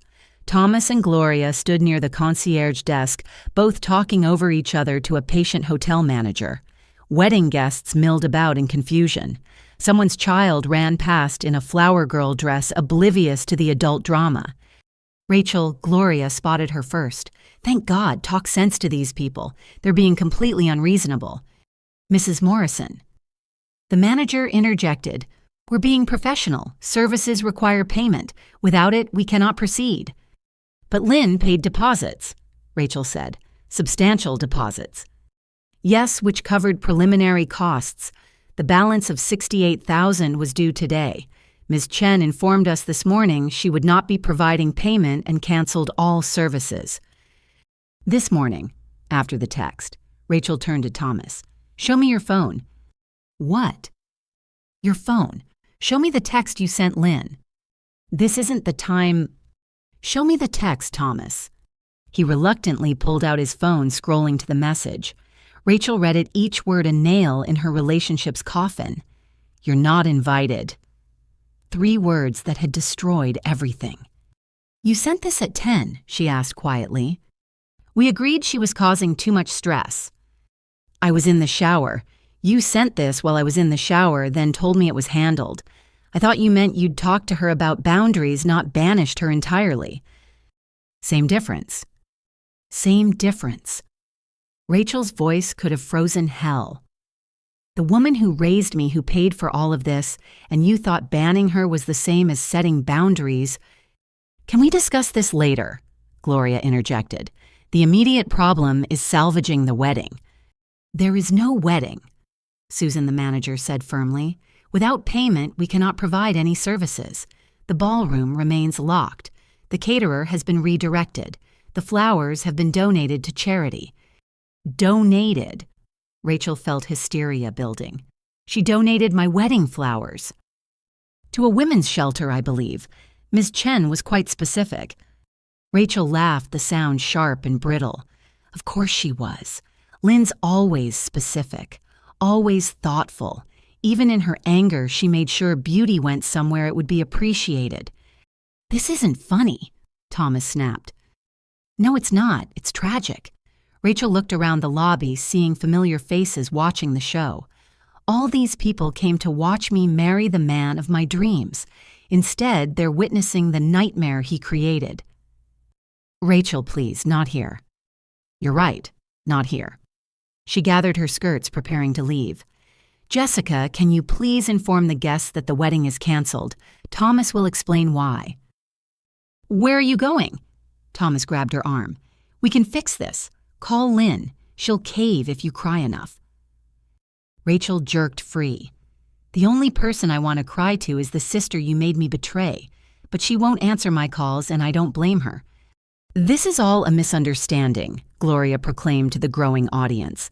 "A family squabble blown out of proportion. Rachel dear, surely you can see—" "What I see," Rachel interrupted, "is that I chose a man who lied about everything over a sister who gave everything. I see that I let you both convince me that love was control and generosity was manipulation." "You're being dramatic," Thomas said. "This is just wedding stress." "No, this is clarity." Rachel pulled off her engagement ring, pressing it into his hand. "Here, maybe you can pawn this for honeymoon money. Oh wait, it's probably as fake as everything else about you." She turned to leave, then paused. "Susan, what happens to the food?" "Ms. Chen arranged for it to be donated to 3 homeless shelters, the cake as well." "Of course she did." Tears finally came streaking her perfect makeup. "Even furious, she thinks of others. That's who my sister is. That's who I betrayed for." She gestured at Thomas. "This." Dell, the walk back to the elevator stretched forever, every step watched by 200 guests. Behind her, Thomas's voice rose in fresh arguments. With staff, Gloria shrieked about lawsuits, and her dream wedding completed its transformation into a nightmare. In the suite, her bridesmaids waited with sympathetic faces and boxes of tissues. Rachel collapsed on the couch, wedding dress pooling around her like spilled milk. "We couldn't reach Lynn," Amber said softly. "Her phone goes straight to voicemail." "She blocked me," Rachel whispered. "My own sister blocked me." "What happened?" Jessica asked. "Really happened." So Rachel told them. Not the version Thomas had crafted about an overbearing sister trying to control her life, but the truth. How Lynn had sacrificed everything after their parents died. How Thomas had slowly poisoned her against the one person who'd always been there. How she'd sat silent while his family erased Lynn's generosity and replaced it with lies. "Why didn't you tell us?" Amber asked. "Because I was ashamed and trapped, and so tired of being grateful." Rachel accepted a tissue, dabbing carefully at her eyes. "Thomas made me feel like I could be something other than the orphaned girl living off her sister's charity. I wanted that feeling so badly I ignored every red flag." "What are you going to do now?" Rachel looked at her phone at the last message she'd sent Lynn a week ago. "Can't wait for you to see me in the dress. You'll cry happy tears, I promise." "I'm going to do what I should have done months ago," she said. "Tell the truth, all of it. Then hope someday my sister can forgive me for choosing a con artist over family." "You think Thomas is actually a con artist?" Jessica asked. Rachel laughed bitterly. "He convinced me to let him take credit for a $100,000 wedding he couldn't afford a penny of. He isolated me from my only family. He made me doubt the person who loved me most. What else would you call it?" A knock interrupted them. Amber answered, returning with an envelope. From the front desk. Rachel opened it, finding a bill for the suite. $800 for 2 nights due immediately. At the bottom, a handwritten note. "Ms. Chen's credit card has been removed from this reservation. Please provide alternate payment." "He can't even pay for the room," Rachel said numbly. "The room where I got ready for our wedding, and he can't afford it." "Do you have a credit card?" Jessica asked practically. "In my regular purse. In the apartment Thomas insisted we rent that we're probably getting evicted from." Rachel stood, decision made. I need to go to Lynn's, not to fix this mess, but to apologize, to look her in the eye and admit what I've done. In your wedding dress? Rachel looked down at the $10,000 gown Lynn had bought despite her protests that something simpler would do. Yes, let her see exactly what her money bought a fool in a pretty dress who threw away real love for an illusion. They helped her gather her things, the suite that had buzzed with excitement that morning, now feeling like a funeral parlor. As they prepared to leave, Rachel's phone rang. Thomas. She declined the call, then typed a single text. The wedding you couldn't afford is over. The relationship built on lies is over. Send my things to Lynn's address. At least there, I know I'll be welcome even if I don't deserve it. Then she blocked his number, Gloria's too, and walked out of the hotel toward the hardest conversation of her life. Behind her, 200 guests dispersed with stories that would become legend, and somewhere across the city, $68,000 remained safely in her sister's bank account. The wedding that never was had ended, but the reckoning had just begun. By 4 o'clock, when Rachel should have been reciting vows in a ballroom filled with roses and candlelight, the Ritz-Carlton lobby had transformed into a theater of public humiliation. According to multiple witness accounts that would later surface on social media, the scene was one of barely controlled chaos. Thomas stood near the concierge desk, his phone pressed to his ear, cycling through an increasingly desperate list of contacts. Each conversation followed the same arc: initial confidence, growing panic, then bitter defeat. His groomsmen had long since abandoned him, mumbling excuses about prior commitments as they fled the disaster. This is insane, Cousin Margaret told her husband loudly enough for everyone to hear. Charlotte's wedding last month was half this price and twice as elegant. Didn't Thomas say he was funding this himself? Another guest wondered. Something about a pharmaceutical patent. Gloria attempted damage control, her practice society smile growing more strained with each passing minute. Technical difficulties with the banks, she assured anyone who'd listen. You know how unreliable electronic transfers can be on weekends. But the guests weren't buying it. They'd witnessed Thomas's credit cards declining, heard his frantic phone calls begging for loans, watched hotel security hover nearby as voices rose. The Morrison family facade was crumbling in real time, and everyone had front row seats. Rachel's college roommate, Sarah, later posted a detailed account. The worst part was watching Rachel's friends from the hospital where she volunteers. These people who barely have money themselves had scraped together funds for gifts, taken time off work, arranged babysitters, all to celebrate a wedding that the groom couldn't actually afford. By 4:30, when toast should have begun, the hotel staff had started politely but firmly asking guests to vacate the lobby. Without a paid event, they couldn't have 200 people creating congestion and confusion for other patrons. "But where are we supposed to go?" demanded Thomas's Aunt Priscilla, resplendent in a beaded gown that cost more than most people's rent. "I'm afraid that's not our concern, ma'am," Susan replied with professional calm. "Perhaps Mr. Morrison has made alternative arrangements." All eyes turned to Thomas, who'd gone pale beneath his spray tan. We're working on... There might be a restaurant." "A restaurant!" Priscilla's voice could have stripped paint. For 200 people with no reservation. That's when Thomas's ex-fiancé made her entrance. Melissa Hartwell arrived as a +1 with Thomas's former business partner, David Chen. She wore a stunning red dress that she'd later admit was chosen specifically to stand out. But it was her smile, sharp as a blade, and twice as dangerous, that drew attention. "Tommy," she called out using the nickname he'd always hated. "Having a bit of trouble with the venue. How familiar." Thomas froze. "Melissa, what are you doing here?" "David received an invitation. Wasn't that sweet of you? Though I notice you forgot to mention on the invitation that someone else was footing the bill." She turned to Gloria with mock sympathy. "This must be so embarrassing for you. At least when he pulled this with my family, we caught on before the actual wedding day." "I don't know what you're implying," Gloria began. "Oh, I'm not implying anything," Melissa interrupted. "I'm stating facts. 3 years ago, your son convinced my father to invest in our wedding, claimed he had money tied up in overseas accounts. Daddy paid for everything while Thomas promised to reimburse him after the transfers cleared. The lobby had gone silent except for the classical music playing softly through hotel speakers. Every guest leaned in, captivated by this unexpected twist in the drama. "Tell them what happened next, Tommy," Melissa prompted. "Or should I?" Thomas's jaw worked soundlessly. Sweat had destroyed his carefully styled hair, leaving it limp and desperate-looking. "No, well then." Melissa addressed the crowd like a prosecutor addressing a jury. 2 weeks before our wedding, I found out he'd been taking loans from my bridesmaids, telling them it was for surprise honeymoon upgrades. He'd also maxed out 3 credit cards he'd taken out in my name without my knowledge.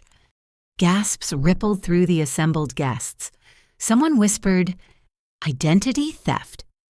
When I confronted him, he had the audacity to claim it was a misunderstanding, that he was just managing our joint finances. We hadn't even married yet. Melissa laughed the sound like breaking crystal. "I canceled everything just like Lynn did. Smartest decision I ever made." "That's enough," Gloria snapped. "You're just a bitter ex trying to cause trouble." Bitter. Melissa's smile widened. "Honey, I'm grateful. Your son taught me valuable lessons about trust verification and the importance of credit monitoring. I should thank him, really." She turned back to Thomas, who looked like he wanted the marble floor to swallow him whole. "I am curious about one thing, though. What was the plan this time?" "Let me guess. Convince the new bride that her sister was controlling, isolate her from family, then slowly take over financial control, classic Tommy playbook. You don't know anything about my relationship with Rachel," Thomas managed.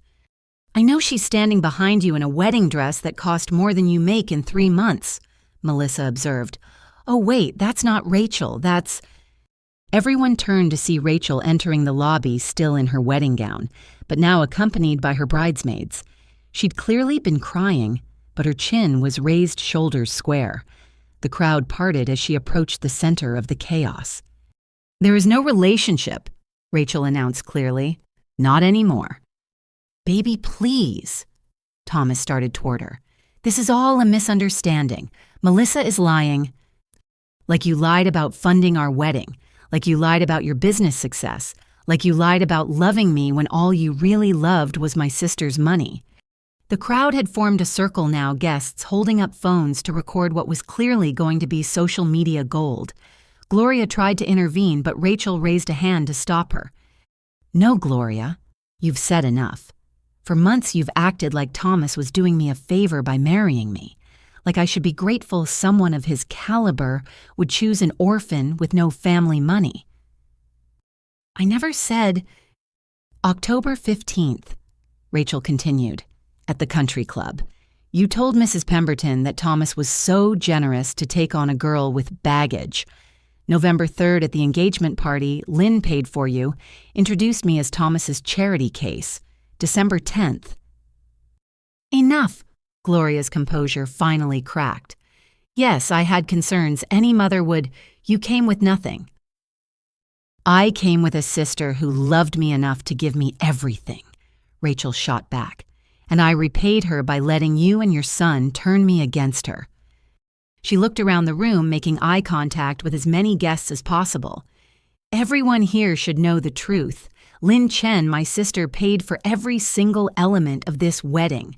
The venue, the food, the flowers, the dress I'm wearing, all of it. Over $100,000 spent to make my dreams come true." Murmurs of shock rippled through the crowd. Many had suspected, but hearing it confirmed was different. "And how did we thank her?" Rachel's voice broke. "Thomas uninvited her this morning, sent a text message banning her from the wedding she created, so she canceled it, all of it, and she had every right to." "This is family business," Thomas tried.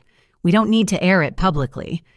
"You made it public when you lied to everyone about who was paying," Rachel said.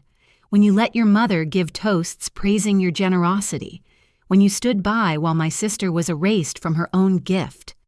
She pulled out her phone, scrolling to find something. I kept every receipt Lynn showed me, every contract. Want to know what she wrote on the final venue payment? For Rachel, with all my love. May your day be as beautiful as Mom and Dad always dreamed. Several guests wiped at their eyes. Even the hotel staff seemed moved by the revelation. That's who you convinced me to betray. Rachel continued, looking directly at Thomas. A woman who honored our dead parents by trying to give me their dream for me. And I chose you, a man who can't even pay for the hotel room where I got ready. How dare you air our private matters? Gloria sputtered. Private. Rachel laughed bitterly. You made it public when you sent out 200 invitations to a wedding funded by lies, when you posted on Facebook about your son's successful business ventures, when you bragged to everyone about a Morrison family wedding that was actually a Chen family gift. Thomas's phone rang. He answered it reflexively, probably hoping for salvation. Instead, his face went gray as he listened. What now? Rachel asked. Another creditor. Maybe someone else you borrowed from. The apartment complex, Thomas said numbly. The check bounced. They're starting eviction proceedings. The check for our apartment bounced. Rachel's voice rose. The apartment you insisted we needed, the one you said you were handling. I can explain. No. Rachel cut him off. No more explanations, no more lies, no more anything. She turned to address the crowd one final time. I apologize to everyone who wasted their time and money coming here today. If you want someone to blame, blame me. I'm the fool who chose a con artist over family, who let pride and manipulation blind me to real love. Rachel, sweetheart, someone called out. Where will you go? Rachel smiled sadly. To my sister's house, to beg forgiveness I don't deserve, to try to rebuild what I helped destroy, and to remember that family isn't about blood or money or wedding flowers. It's about who shows up when your world falls apart. She gathered her dress and walked toward the exit, pausing only to hand Susan, the manager, an envelope. This is a thank you card for Lynn.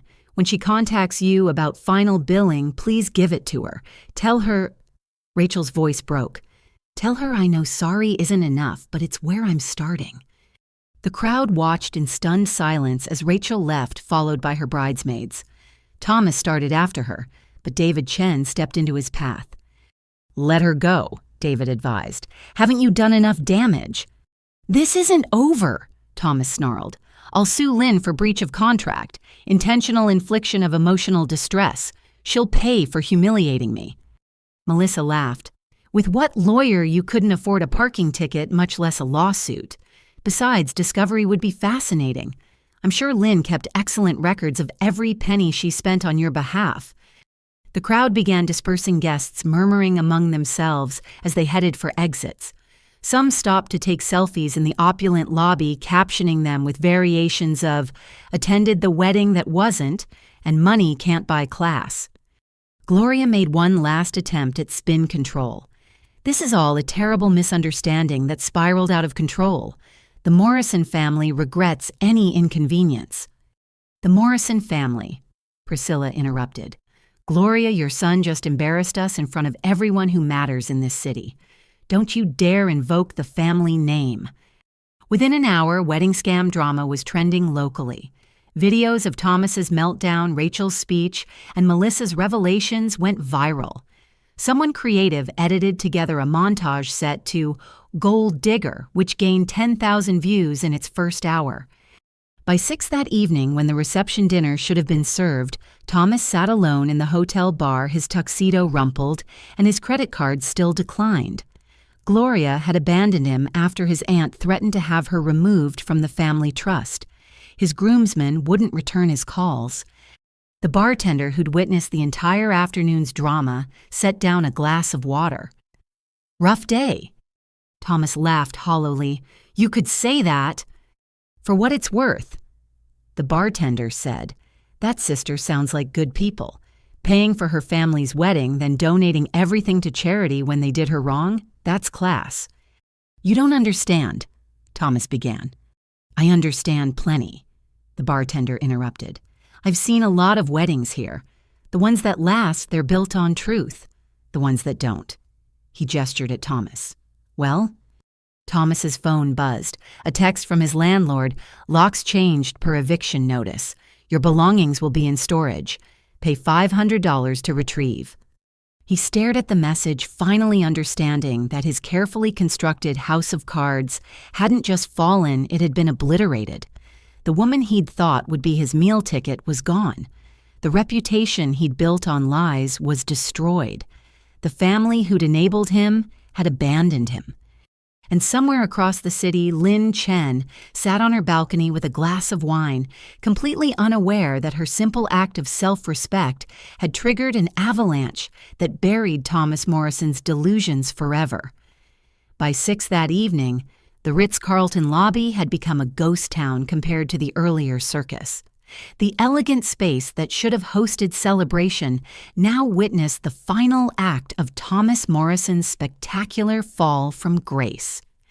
He stood near the concierge desk with Rachel both looking disheveled and defeated, making one last desperate attempt to salvage something from the wreckage.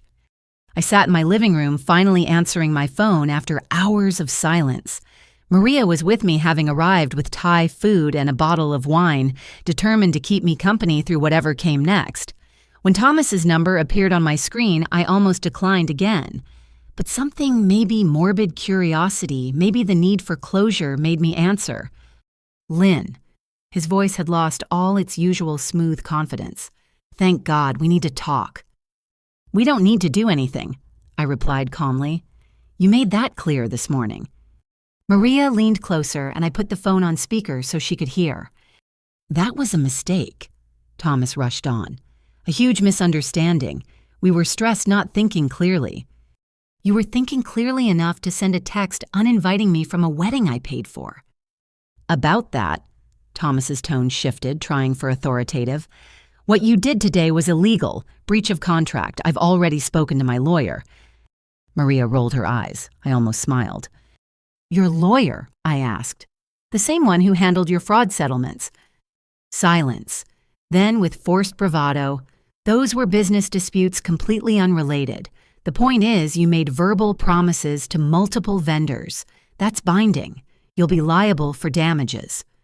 "Actually," I said, pulling up the email from Jonathan on my laptop, "my lawyer disagrees. Would you like me to read you his assessment? He's quite thorough about the difference between gifts and contractual obligations." "Lawyers can argue anything," Thomas blustered. "But imagine the publicity. Successful tech executive ruins sister's wedding out of spite. The headlines write themselves." "You're right," I agreed. "They do. Groom caught in six-figure wedding scam has a nice ring to it. Or maybe sister pays $100K for wedding gets uninvited day of.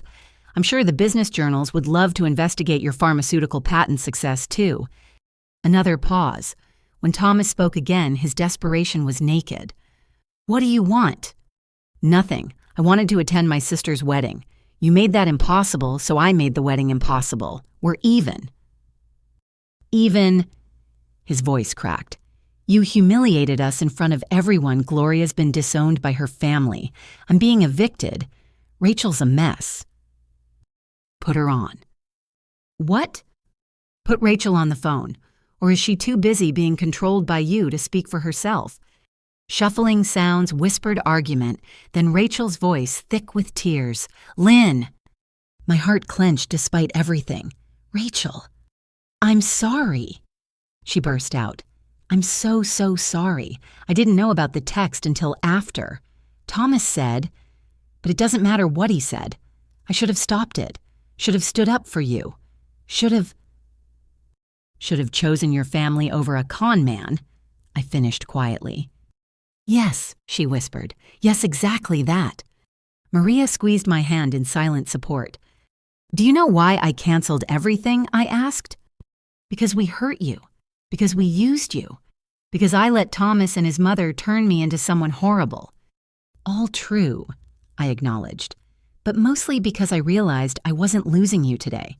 I'd already lost you months ago. The wedding was just the funeral." Rachel sobbed. In the background, I could hear Thomas telling her to pull herself together, that guilt wouldn't fix anything. The fact that he was still trying to manage her emotions, even now, told me everything about their dynamic. "Can we fix this?" Rachel asked. "Not the wedding, us. Can we fix us?"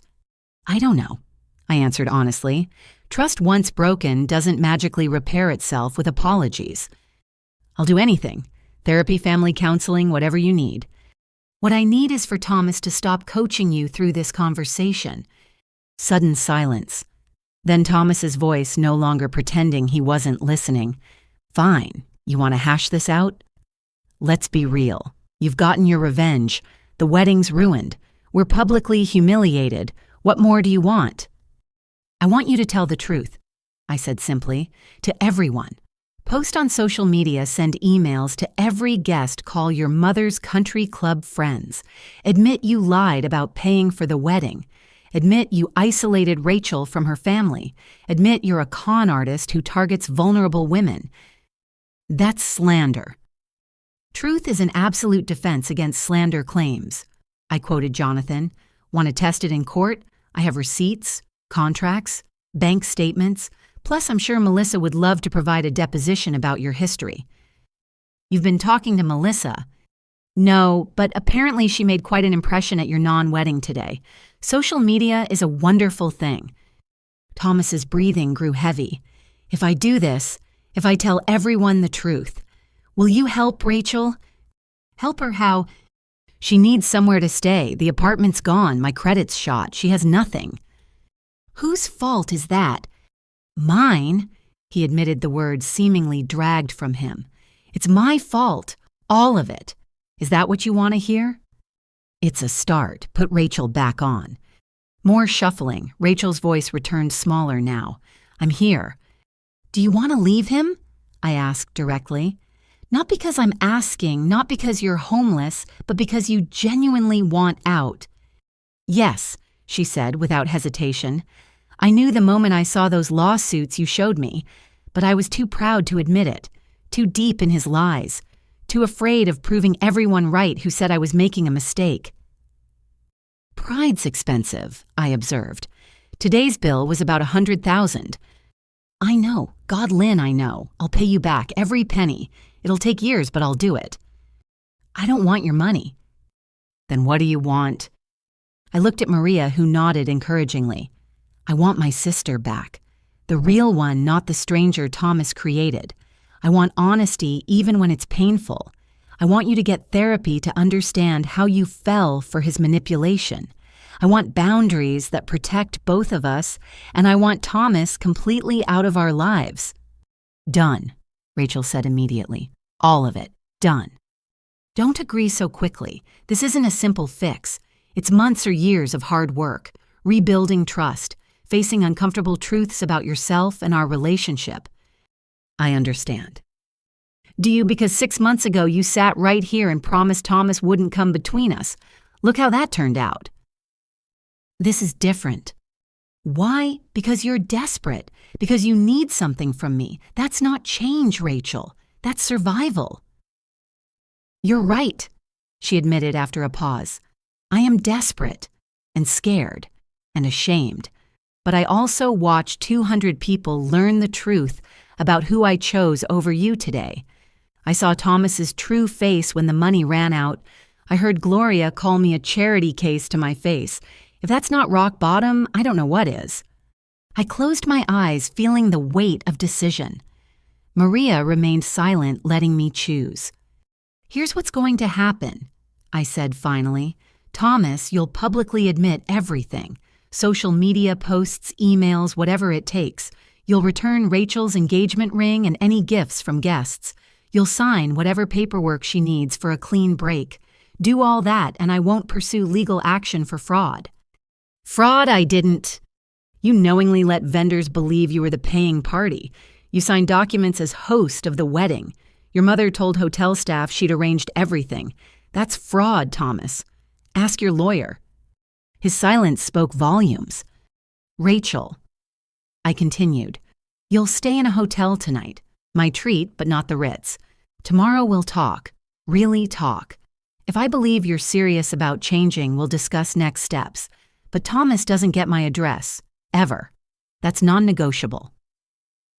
"Understood," Rachel said quickly. "Thank you. I know I don't deserve—" "You're right. You don't. But Mom and Dad wouldn't want me to leave you on the street, no matter what you've done." "This is extortion," Thomas interjected. "This is consequence," I corrected. "Something you've apparently never faced before.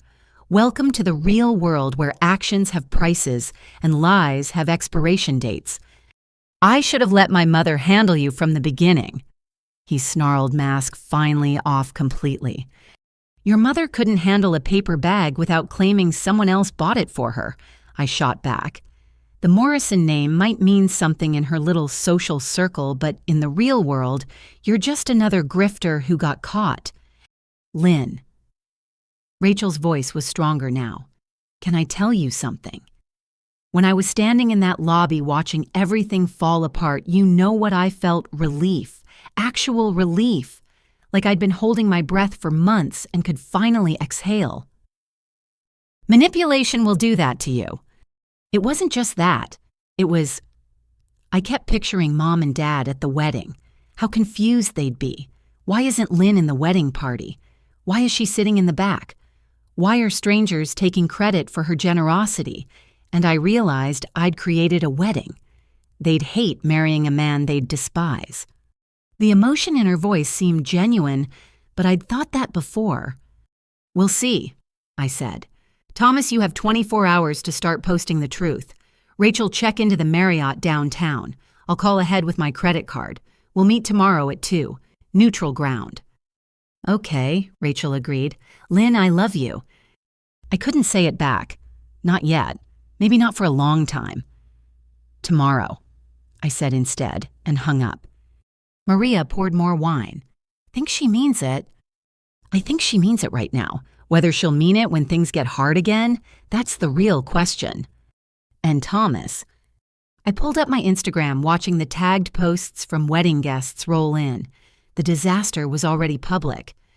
Thomas is about to learn that the internet never forgets. By tomorrow, everyone in his industry will know exactly who he is. "Good," Maria raised her glass. "To consequences." "To truth," I countered. We clinked glasses as my phone buzzed with notifications.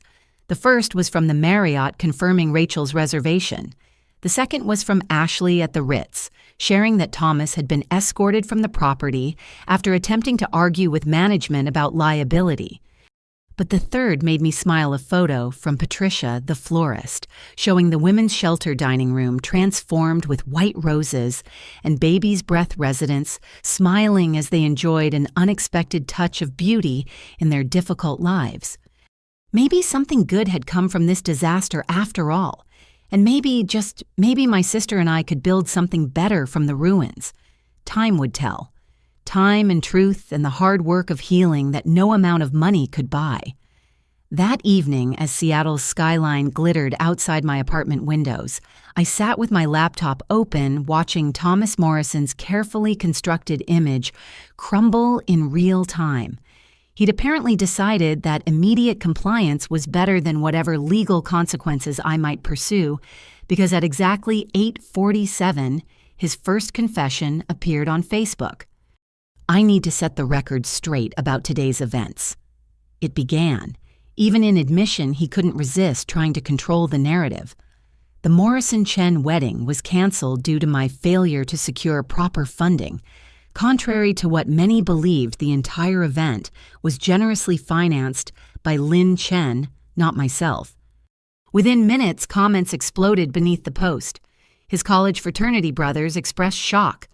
Business contacts quietly unfriended him. Gloria's society friends posted variations of "I knew something was off" with barely concealed glee. But Thomas wasn't done.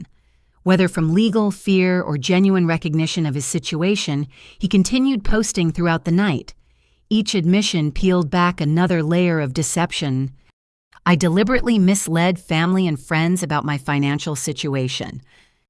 I isolated my fiancé from her sister, who had raised her after their parents' death. I took credit for another person's generosity while simultaneously excluding them from the celebration. By midnight, the story had spread beyond our immediate circle. A local blogger picked it up, titling her piece, "The $100,000 Wedding Scam That Shocked Seattle Society." She'd even managed to interview Melissa, who provided colorful commentary about patterns of behavior. I couldn't sleep, so I sat on my couch laptop warm against my legs, watching years of lies unravel in hours. Maria had gone home around 10, but she texted constantly. "Did you see Gloria's page? She's claiming temporary insanity." Someone tagged Thomas's employer. "This won't end well for his sales career." Rachel posted something. "You need to see this." I navigated to Rachel's page with trepidation. Her post was shorter than Thomas's, but more honest. Today I was supposed to marry Thomas Morrison. Instead, I discovered I'd been preparing to marry an illusion. My sister Lynn offered to pay for my dream wedding as a gift of love, honoring our late parents' wishes. I repaid her generosity by allowing my fiancé to take credit, isolate me from her, and ultimately ban her from attending. I chose a manipulative liar over the woman who sacrificed everything to raise me. I'm not asking for forgiveness. I haven't earned it. I'm simply sorry, publicly and privately, for the pain I caused someone who deserved only gratitude and love. The comments under her post were mixed. Some offered sympathy for a woman clearly manipulated. Others were less kind, pointing out that she'd been complicit in the deception for months. A few mutual friends remained supportive, but confused, asking for details she didn't provide. My phone rang at 12:30, an unknown number with a Seattle area code. Lynn Chen. The female voice was unfamiliar but urgent. "This is Diane Whitman from the Seattle Business Journal. I'm working on a story about today's wedding cancellation and its business implications. I understand you were the actual financier." "No comment," I said automatically. "I appreciate your position, but Thomas Morrison has made some serious allegations about contract interference. Care to respond?" "Thomas Morrison is welcome to pursue any legal avenue he chooses. I'm confident in my position." "Sources suggest this involved significant financial fraud. Can you confirm the amount?" "Again, no comment. Have a good evening." I hung up immediately, calling Jonathan despite the late hour. He answered on the second ring, sounding fully awake. "I was expecting this," he said after I explained. "Thomas is trying to control the narrative even while confessing, making you the villain who overreacted to a simple misunderstanding." "What do I do?" "Nothing. Let him hang himself with his own words. The more he talks, the worse he looks. Meanwhile, I'll draft a statement in case any media outlet wants your side." After we hung up, I found myself standing in my spare bedroom, which doubled as an office. The wedding planning binder sat on the desk, 6 months of work documented in meticulous detail. Vendor contracts, inspiration photos, comparison spreadsheets, all testifying to the effort I'd poured into creating Rachel's perfect day. On impulse, I photographed a few key pages, the contracts clearly showing my name, the budget breakdowns in my handwriting, the sweet notes from vendors thanking me for my business. If Thomas wanted to play the media game, I'd be ready. A knock at my door made me jump. At this hour, it could only be bad news. I checked the peephole to find Rachel standing in the hallway, still wearing her wedding dress, but now covered with a hotel robe. Her makeup had long since washed away, leaving her looking young and lost. "I know you said tomorrow," she began when I opened the door, "but I couldn't. I needed—" "The Marriott is downtown," I said carefully. "This is quite a detour." I went there first, checked in, sat on the bed, and realized I've been running from conversations for months. Thomas always had reasons to postpone, to avoid, to deflect. I don't want to be that person anymore. I stood aside, letting her enter. She moved carefully, the dress rustling with each step. We sat in my living room, the space between us feeling like an ocean. "Talk," I said simply. "I don't know where to start." "How about with why? Why did you let him do this? Not just today, but all of it." Rachel was quiet for so long I wondered if she'd answer. When she did, her voice was thoughtful, as if she'd been asking herself the same question. After Mom and Dad died, you became everything: provider, protector, parent. You were 29 and suddenly responsible for a confused 19-year-old who could barely function. You never complained, never made me feel like a burden, but I knew. Every sacrifice you made, every opportunity you passed up, every date you canceled, because I needed you, I knew. I never minded, I said softly. That almost made it worse. Your selflessness highlighted my selfishness. The guilt became crushing. Then Thomas appeared, and he offered me something I didn't know I craved: the chance to not owe anyone anything. By owing him everything instead. I didn't see it that way at first. He seemed successful, independent. He talked about our future as partners equals. When he started suggesting you were controlling, it felt like permission to resent something I'd felt guilty about resenting. The money. Not the money itself, the obligation. The knowledge that I could never repay you, never balance the scales. Thomas convinced me that was unhealthy, that your generosity was a way of keeping me dependent. Do you believe that now? Rachel met my eyes for the first time since arriving. I believe Thomas saw an opportunity and took it. He recognized my guilt and weaponized it. But that doesn't absolve me. I chose to believe him because it was easier than examining my own feelings about our relationship, which are complicated, grateful and resentful, loving and suffocated. You saved me, Lynn, but sometimes being saved feels like being trapped even when the cage is made of love. The honesty hurt, but I appreciated it. I can understand that. Can you, because I've spent 6 months painting you as the villain in my story, and you just exposed my fiancé as a fraud, canceled my wedding, and somehow I still feel like the bad guy here. You are the bad guy, I said bluntly. So was I in my own way. I thought I was helping, but I never asked if my help was what you needed. I made decisions based on what I thought Mom would want, not what you actually wanted. I wanted the wedding, Rachel protested.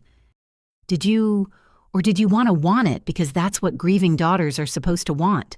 A big wedding to honor dead parents, a perfect day to make up for all the days they're missing. Rachel's face crumpled. I don't know anymore.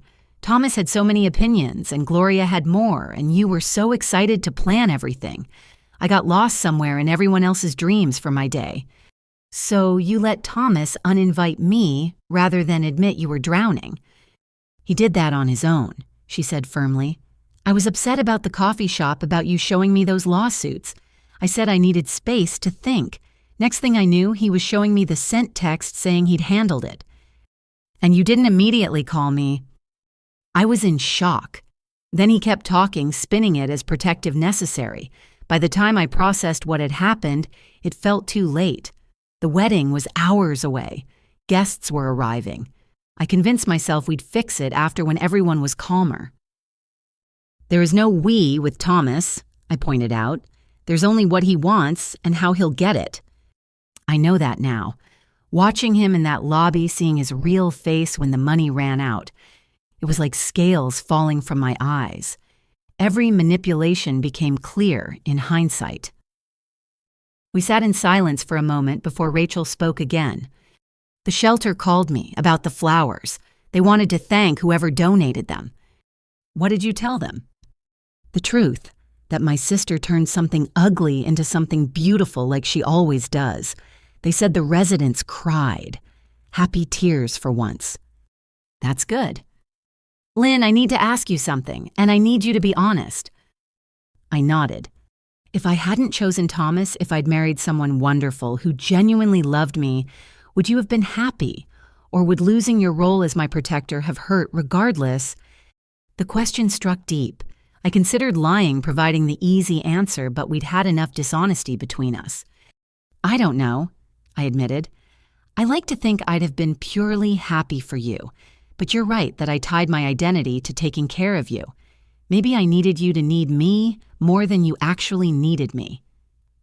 So we're both broken, Rachel said with a weak smile. Most people are. The lucky ones recognize it and try to do better. Can we do better? I don't know, I repeated. Trust is like a vase. Once shattered, you can glue it back together, but the cracks always show. I understand. Rachel stood the dress pooling around her. I should go. Thank you for letting me in. Rachel, I called as she reached the door. The dress. You can't wander Seattle in a wedding gown. She looked down as if remembering what she wore. It's all I have. Thomas was supposed to bring my overnight bag to the hotel. Of course he hadn't followed through. I disappeared into my bedroom, returning with jeans and a sweater. These should fit. She accepted them gratefully. Bathrooms down the hall. While she changed, I made tea, needing something to occupy my hands. The dress she'd dreamed about for months was about to become just expensive fabric, another casualty of the day. Rachel emerged looking more like herself than she had in months. The designer gown hung over her arm awkwardly. Keep it, I said. Sell it, donate it, burn it, whatever helps. I think I'll donate it. Someone should get joy from it. At the door, she paused again. Tomorrow at 2, still.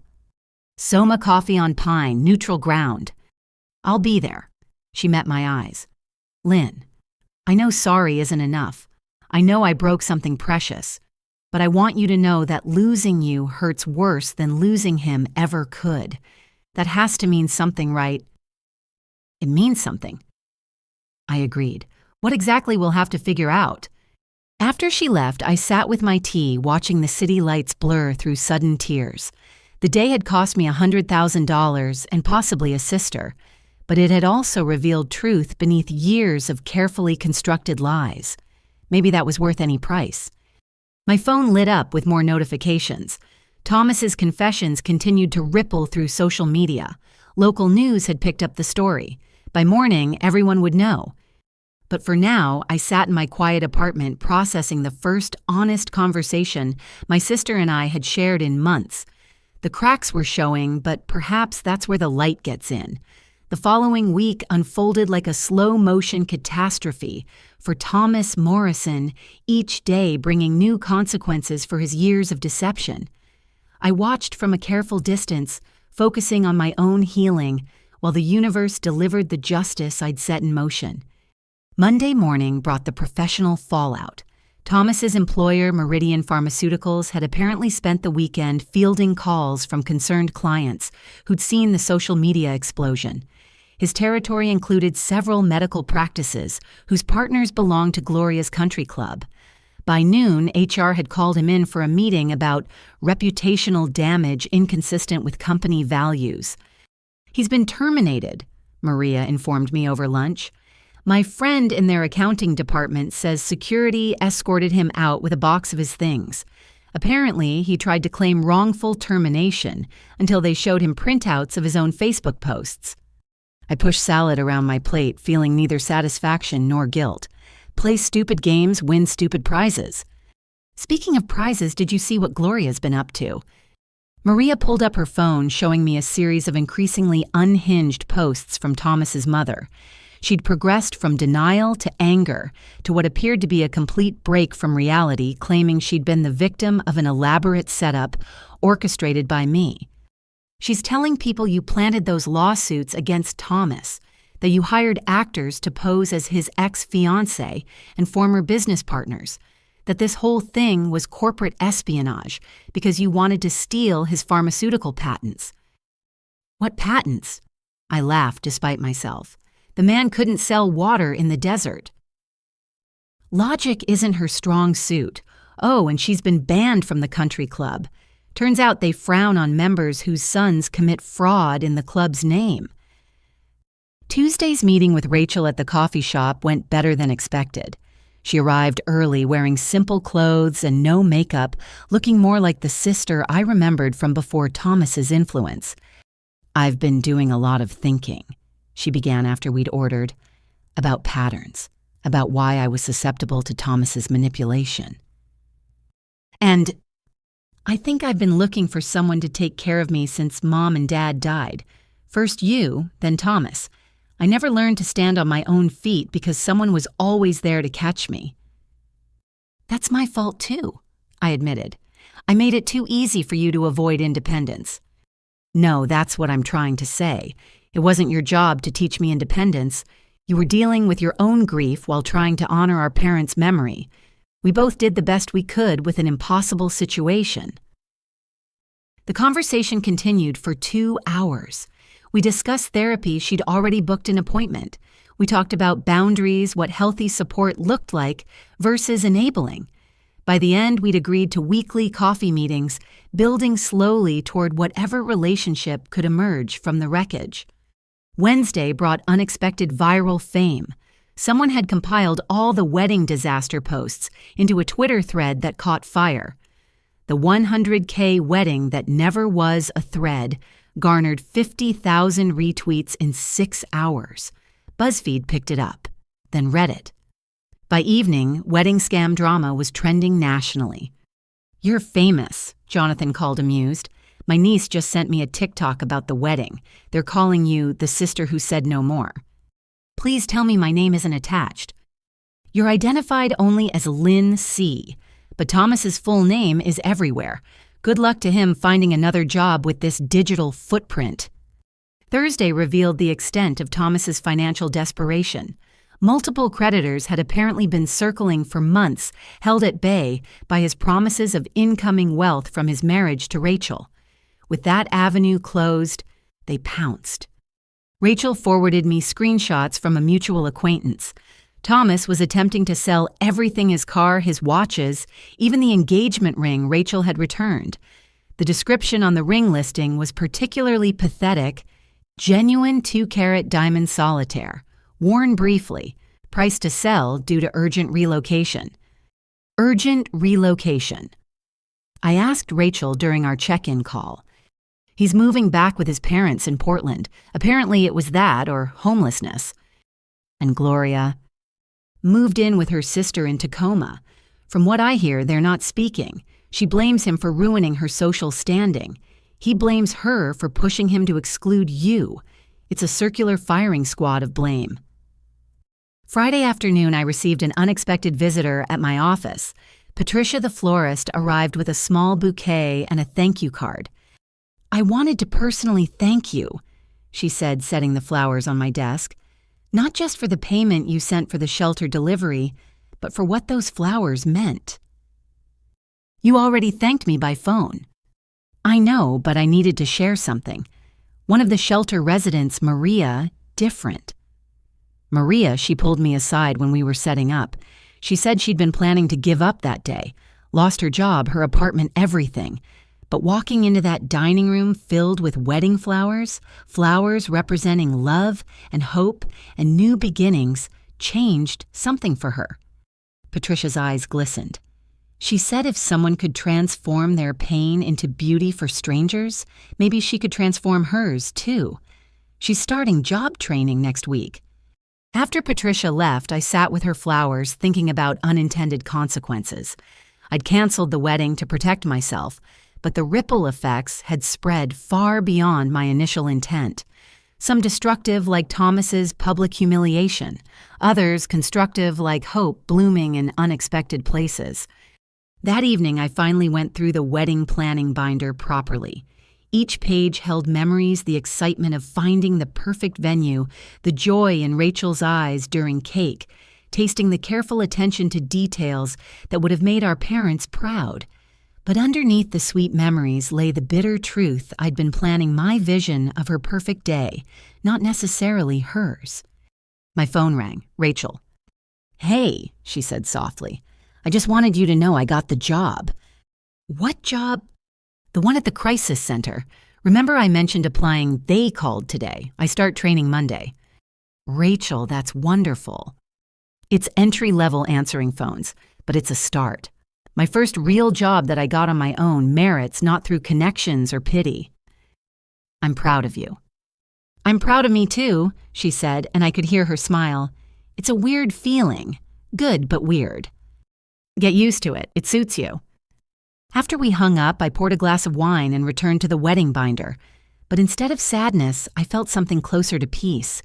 The wedding I'd planned would never happen, but perhaps something better could emerge: two sisters learning to love each other as independent adults rather than guardian and ward. My laptop chimed with an email. The Seattle Business Journal had published their article, "When Wedding Bells Don't Ring, the High Cost of Deception in Seattle Society." They'd been surprisingly fair, focusing on financial fraud in relationships rather than sensationalizing the family drama. The article's conclusion caught my attention. While the Morrison Chen wedding implosion offers a cautionary tale about trust and money, it also demonstrates the power of truth. Sometimes the most generous gift isn't funding someone's dreams, but forcing them to confront their reality. I closed the laptop and raised my glass to the empty room. To reality, I toasted. Expensive, painful, necessary reality. Outside, Seattle sparkled in the darkness, indifferent to small human dramas. But in apartments and houses across the city, people were having conversations sparked by our story. About honesty in relationships, about financial manipulation, about the difference between love and control. The $100,000 I'd saved by canceling the wedding couldn't buy back the months of deception or heal the wounds overnight, but it had purchased something priceless, the truth, and that more than any fairy tale wedding was worth celebrating. 6 months later, spring arrived in Seattle with its usual mix of cherry blossoms and intermittent rain. I stood in my kitchen making Saturday morning coffee, a ritual that had become sacred in its simplicity. No wedding planning calls, no vendor meetings, no drama. Just quiet mornings and the slow work of rebuilding. Rachel arrived at 9:30 punctual as she'd become since starting therapy. She carried a box of pastries from our favorite bakery and wore scrubs from her job at the crisis center, where she'd been promoted to shift supervisor after just 4 months. "Rough night?" I asked, noting the shadows under her eyes. "Had a caller threatening self-harm. Talked for 3 hours until we could get emergency services to her location. She's safe now." Rachel poured her own coffee, comfortable in my space, in a way that had taken months to achieve. It's exhausting, but meaningful, like I'm finally giving back instead of just taking. We settled on the couch, the same spot where we'd had our first honest conversation after the wedding disaster. The space between us had shrunk over time, filled with carefully rebuilt trust and mutual respect. "I have news," Rachel said, pulling out her phone. "Thomas tried to contact me." My hand tightened on my mug. "How?" "LinkedIn of all places. Sent a connection request with a message about exploring synergies and past misunderstandings. I screenshot it before blocking him." She showed me the message, Thomas's desperate attempt at professional networking, barely masking his real intention. According to his profile, he was now a business development consultant in Portland, which probably meant unemployed and living in his parents' basement. "Good for you for blocking him," I said. 6 months ago." 6 months ago, I might have responded, Rachel finished. "I know, Dr. Martinez calls it progress." Her therapist had become a crucial part of Rachel's transformation. Through their work together, she'd uncovered patterns of codependency, stretching back to childhood exacerbated by our parents' death and exploited by Thomas's manipulation. "Speaking of progress," Rachel continued, "I signed a lease." "You did where?" "A studio in Fremont. It's tiny and the radiator clanks, but it's mine. First place I've ever had completely on my own." "I'm proud of you." The words came easier now, stripped of the complicated dynamics that once tangled every interaction. "I put down the deposit myself, from my savings, my actual savings from my actual job." She laughed, the sound free and genuine. Who knew being financially independent could feel so good? "Everyone who's never had a Thomas in their life," I replied dryly. We both laughed, then the kind of healing laughter that comes from surviving something terrible together. The wedding disaster had become something we could reference without pain, transformed from trauma to teaching moment. My phone buzzed, a text from Maria with a link. "You'll want to see this."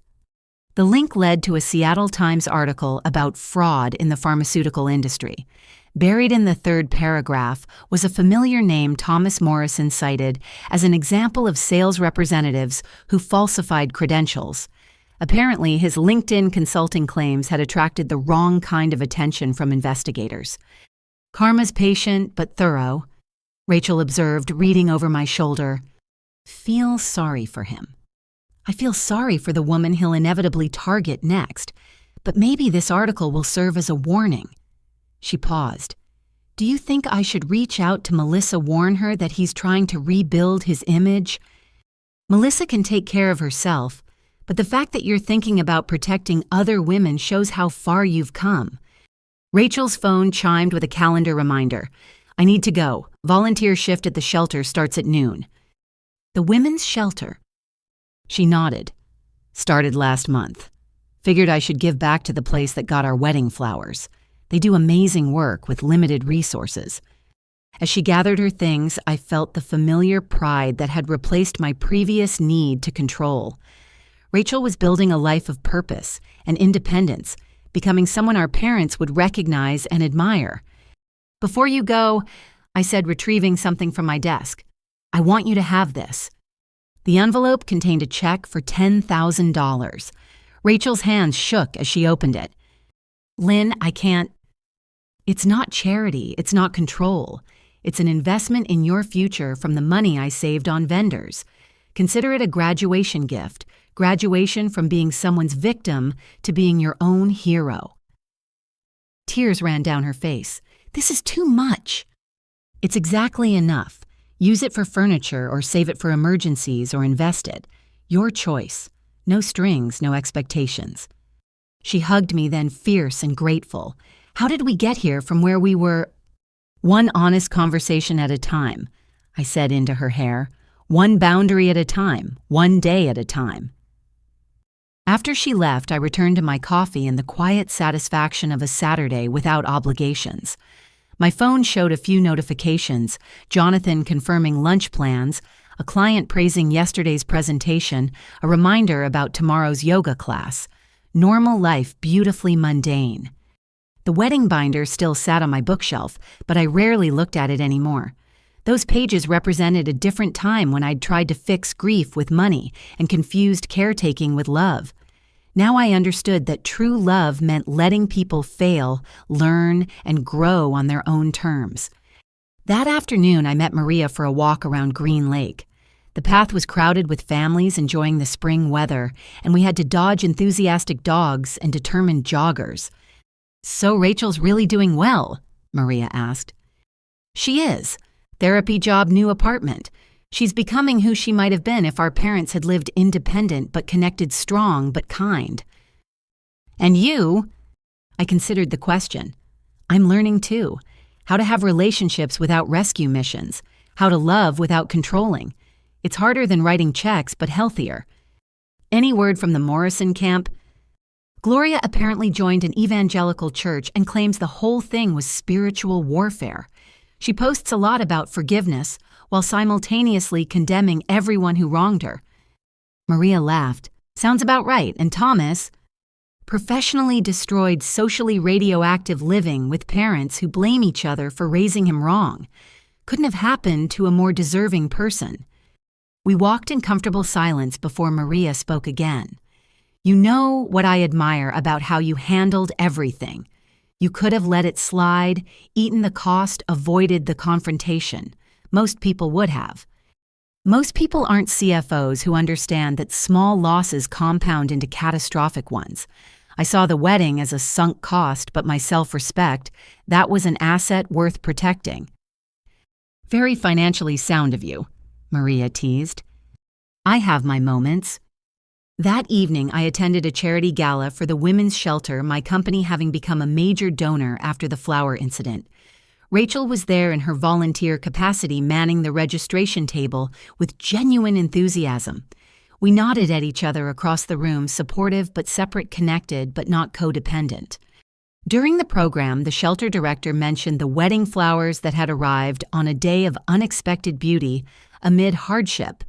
She didn't know the full story, and I didn't enlighten her.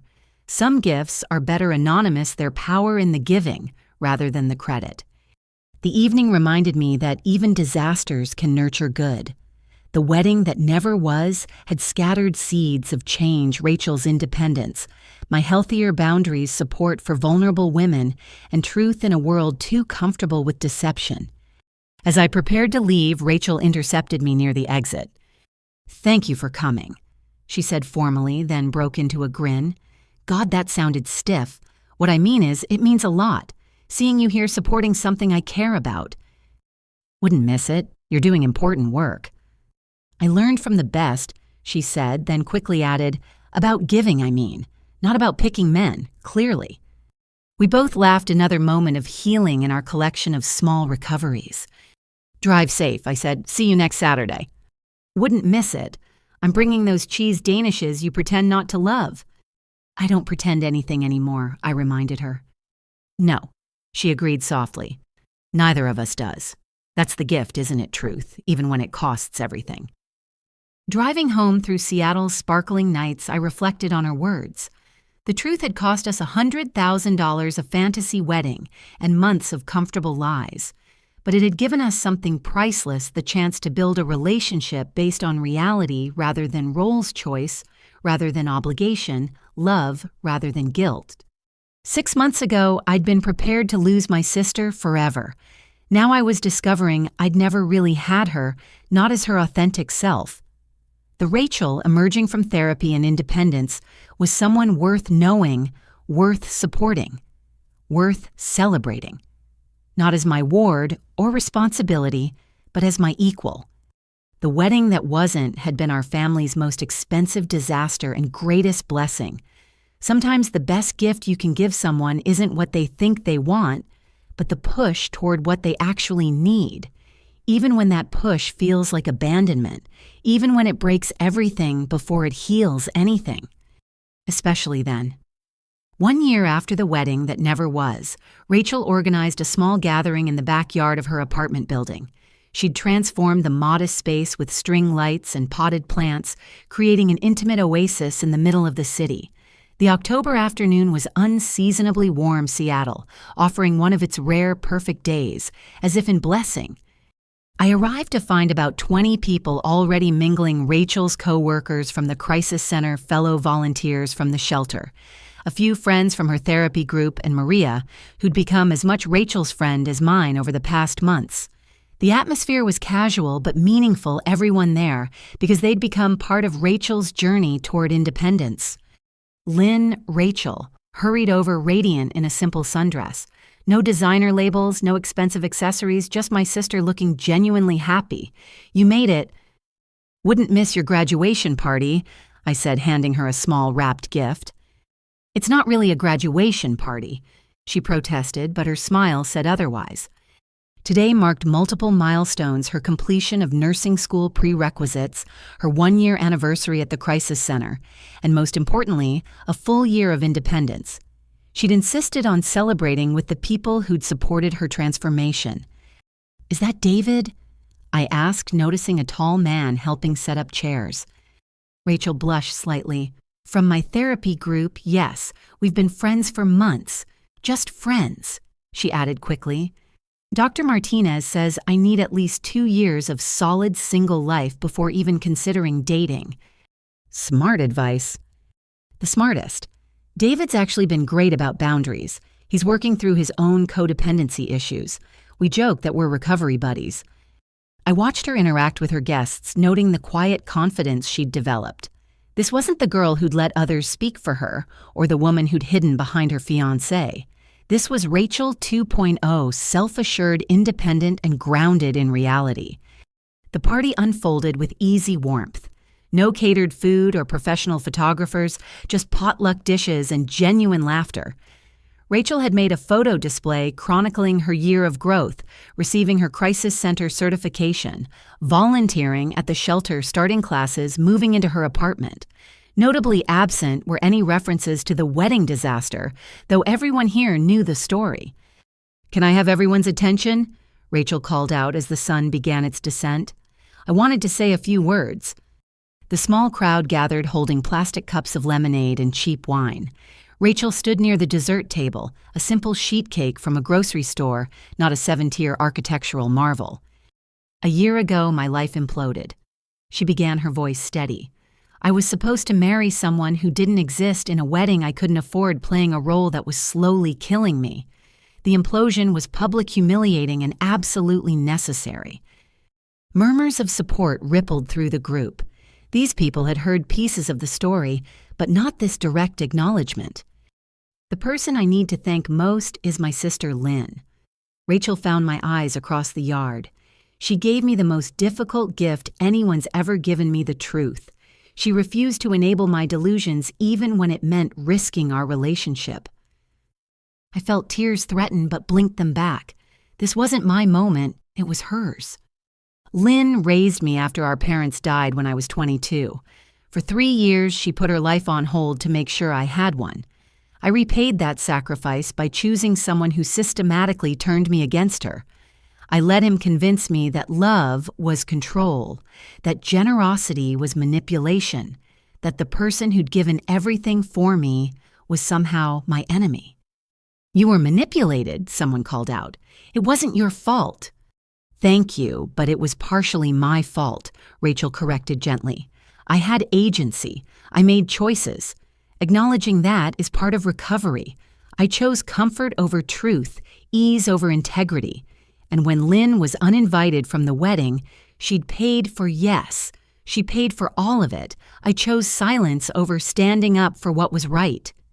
The yard was quiet except for distant traffic and a neighbor's music. "But here's what I've learned." Rachel continued stronger now. Rock bottom can be a foundation. Losing everything fake makes room for everything real. The wedding that didn't happen was worth more than the marriage that shouldn't have happened. "Amen," Maria said quietly, raising her cup. "This past year, I've built something I never had before: my own life. My job, my apartment, my friendships, my choices. Not perfect, but mine. And Lynn," her voice caught. "Lynn gave me the space to do that. She could have swooped in, taken over, fixed everything like she always had. Instead, she let me struggle, fail, learn, and ultimately succeed on my own terms." Rachel picked up her own cup, raising it toward me. "So this is my public thank you to my sister. Not for the money she's given over the years, but for the love that knew when to let go. Not for the wedding that wasn't, but for the life that is. Thank you for saving me, by refusing to save me." The toast that followed was tearful and heartfelt. I found myself surrounded by people thanking me for my strength, though I'd never felt particularly strong during those dark days. Rachel made her way through the crowd to wrap me in a hug that lasted long enough to say everything words couldn't. As the party continued, I found myself in conversation with David, the potential maybe someday boyfriend, who understood the importance of timing. "Rachel's told me a lot about you," he said carefully. "All good things. She really admires how you handled everything. She's the one who did the hard work." "True. But you did something harder. You trusted her to do it." He smiled, and I could see why Rachel liked him. Kind eyes, gentle manner, and most importantly, his own journey of self-improvement. My ex-wife used to fix everything for me. When she finally stopped, I hated her for it. Took 2 years of therapy to realize she'd given me the gift of having to grow up. "Are you," I asked directly, "grown up?" "Working on it. Same as Rachel. Same as everyone, really." He excused himself to help with something, leaving me to appreciate his emotional intelligence. If Rachel did eventually date him, at least she'd chosen someone who understood the work required for healthy relationships. The party wound down as darkness fell. I helped clean up, working alongside Rachel's new community of supporters. These weren't the society people who'd filled the Ritz-Carlton lobby. These were real friends who'd shown up during the difficult rebuilding, not just for the glamorous celebration. As I prepared to leave, Rachel handed me an envelope. "Don't open it until you get home," she instructed. "What is it?" "Just something I needed to say, privately." The drive home was quiet Seattle's Saturday night traffic providing thinking time. A year ago, I'd driven these same streets in wedding day finery, heartbroken and furious. Now I drove them in jeans and a comfortable sweater, content with how our story had evolved. At home, I opened Rachel's envelope to find a handwritten letter and a check for $5,000. The letter read, "Lynn, this is the first payment of many. Not because you need the money or because I need to repay you. Dr. Martinez says financial scorekeeping between family is toxic. This is because I need to do this for me, to prove I can, to transform a debt of guilt into an act of love. You gave me more than money. You gave me 3 years of your 20s. You gave me stability when the world fell apart. You gave me the chance to be ungrateful, foolish, and cruel, yet still welcomed me back when I found my way home. The woman I'm becoming wants to give back not from obligation but from abundance. Not because I owe you, but because I love you. The checks will be small and probably irregular, but they'll come from money I earned at a job I'm proud of, living a life I built myself. Thank you for loving me enough to let me fall. Thank you for being there when I learned to stand. Thank you for showing me that the best sisters don't just share blood or history, they share the courage to grow. All my love, Rachel. P.S. I'm volunteering at the shelter's annual gala next month. I've already put you down for a table. No arguments. We're honoring major donors, and the flower donation story has become legend. Time to own it. I set the letter aside and looked at the check. $5,000 wasn't much against a $100,000 wedding, but it represented everything. Hours of crisis calls handled with compassion, nights of studying after exhausting shifts, budgeting and saving and choosing necessity over want. This money carried weight beyond its numerical value. Tomorrow I'd deposit it, but tonight I'd simply be grateful for the sister who'd found her strength, for the relationship we'd rebuilt on honesty, for the wedding disaster that became our salvation. My phone buzzed with a text from Rachel. Did you open it? Yes, I replied. I'm proud of you. I'm proud of me too. See you next Saturday. Wouldn't miss it. I poured a glass of wine and stepped onto my balcony, city lights twinkling below. Somewhere out there, Thomas Morrison was probably spinning new schemes to new victims. Gloria was likely boring her church friends with tales of persecution. But here, in this moment, two sisters had found their way back to each other through the ruins of what should never have been. The wedding we'd planned would have been beautiful. The marriage would have been a disaster. The cancellation had been brutal, but the growth that followed, that was worth more than any party could have cost. To family, I toasted silently. To truth, to the courage to let go and the wisdom to know when. To happy endings that look nothing like the fairy tales we imagined, but everything like the reality we needed. Looking back, I realized the $100,000 was never really lost.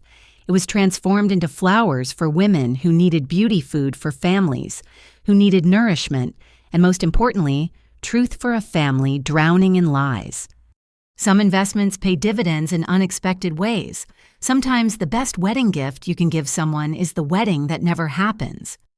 If you've ever faced a similar situation, choosing between enabling someone's fantasy or forcing their reality, I hope our story gives you courage. The immediate pain of truth is nothing compared to the prolonged agony of deception. Thank you for listening to our journey. May your own relationships be built on foundations stronger than money, prettier than parties, and more enduring than any single day could capture. Share your thoughts. Have you ever had to choose between keeping the peace and telling the truth? What would you have done in Lynn's situation? Comment below, and if this story resonated with you, please like, subscribe, and share with someone who might need to hear it. Remember, the most expensive lies are the ones we tell ourselves, and the most valuable gifts are often the ones that cost us everything but money.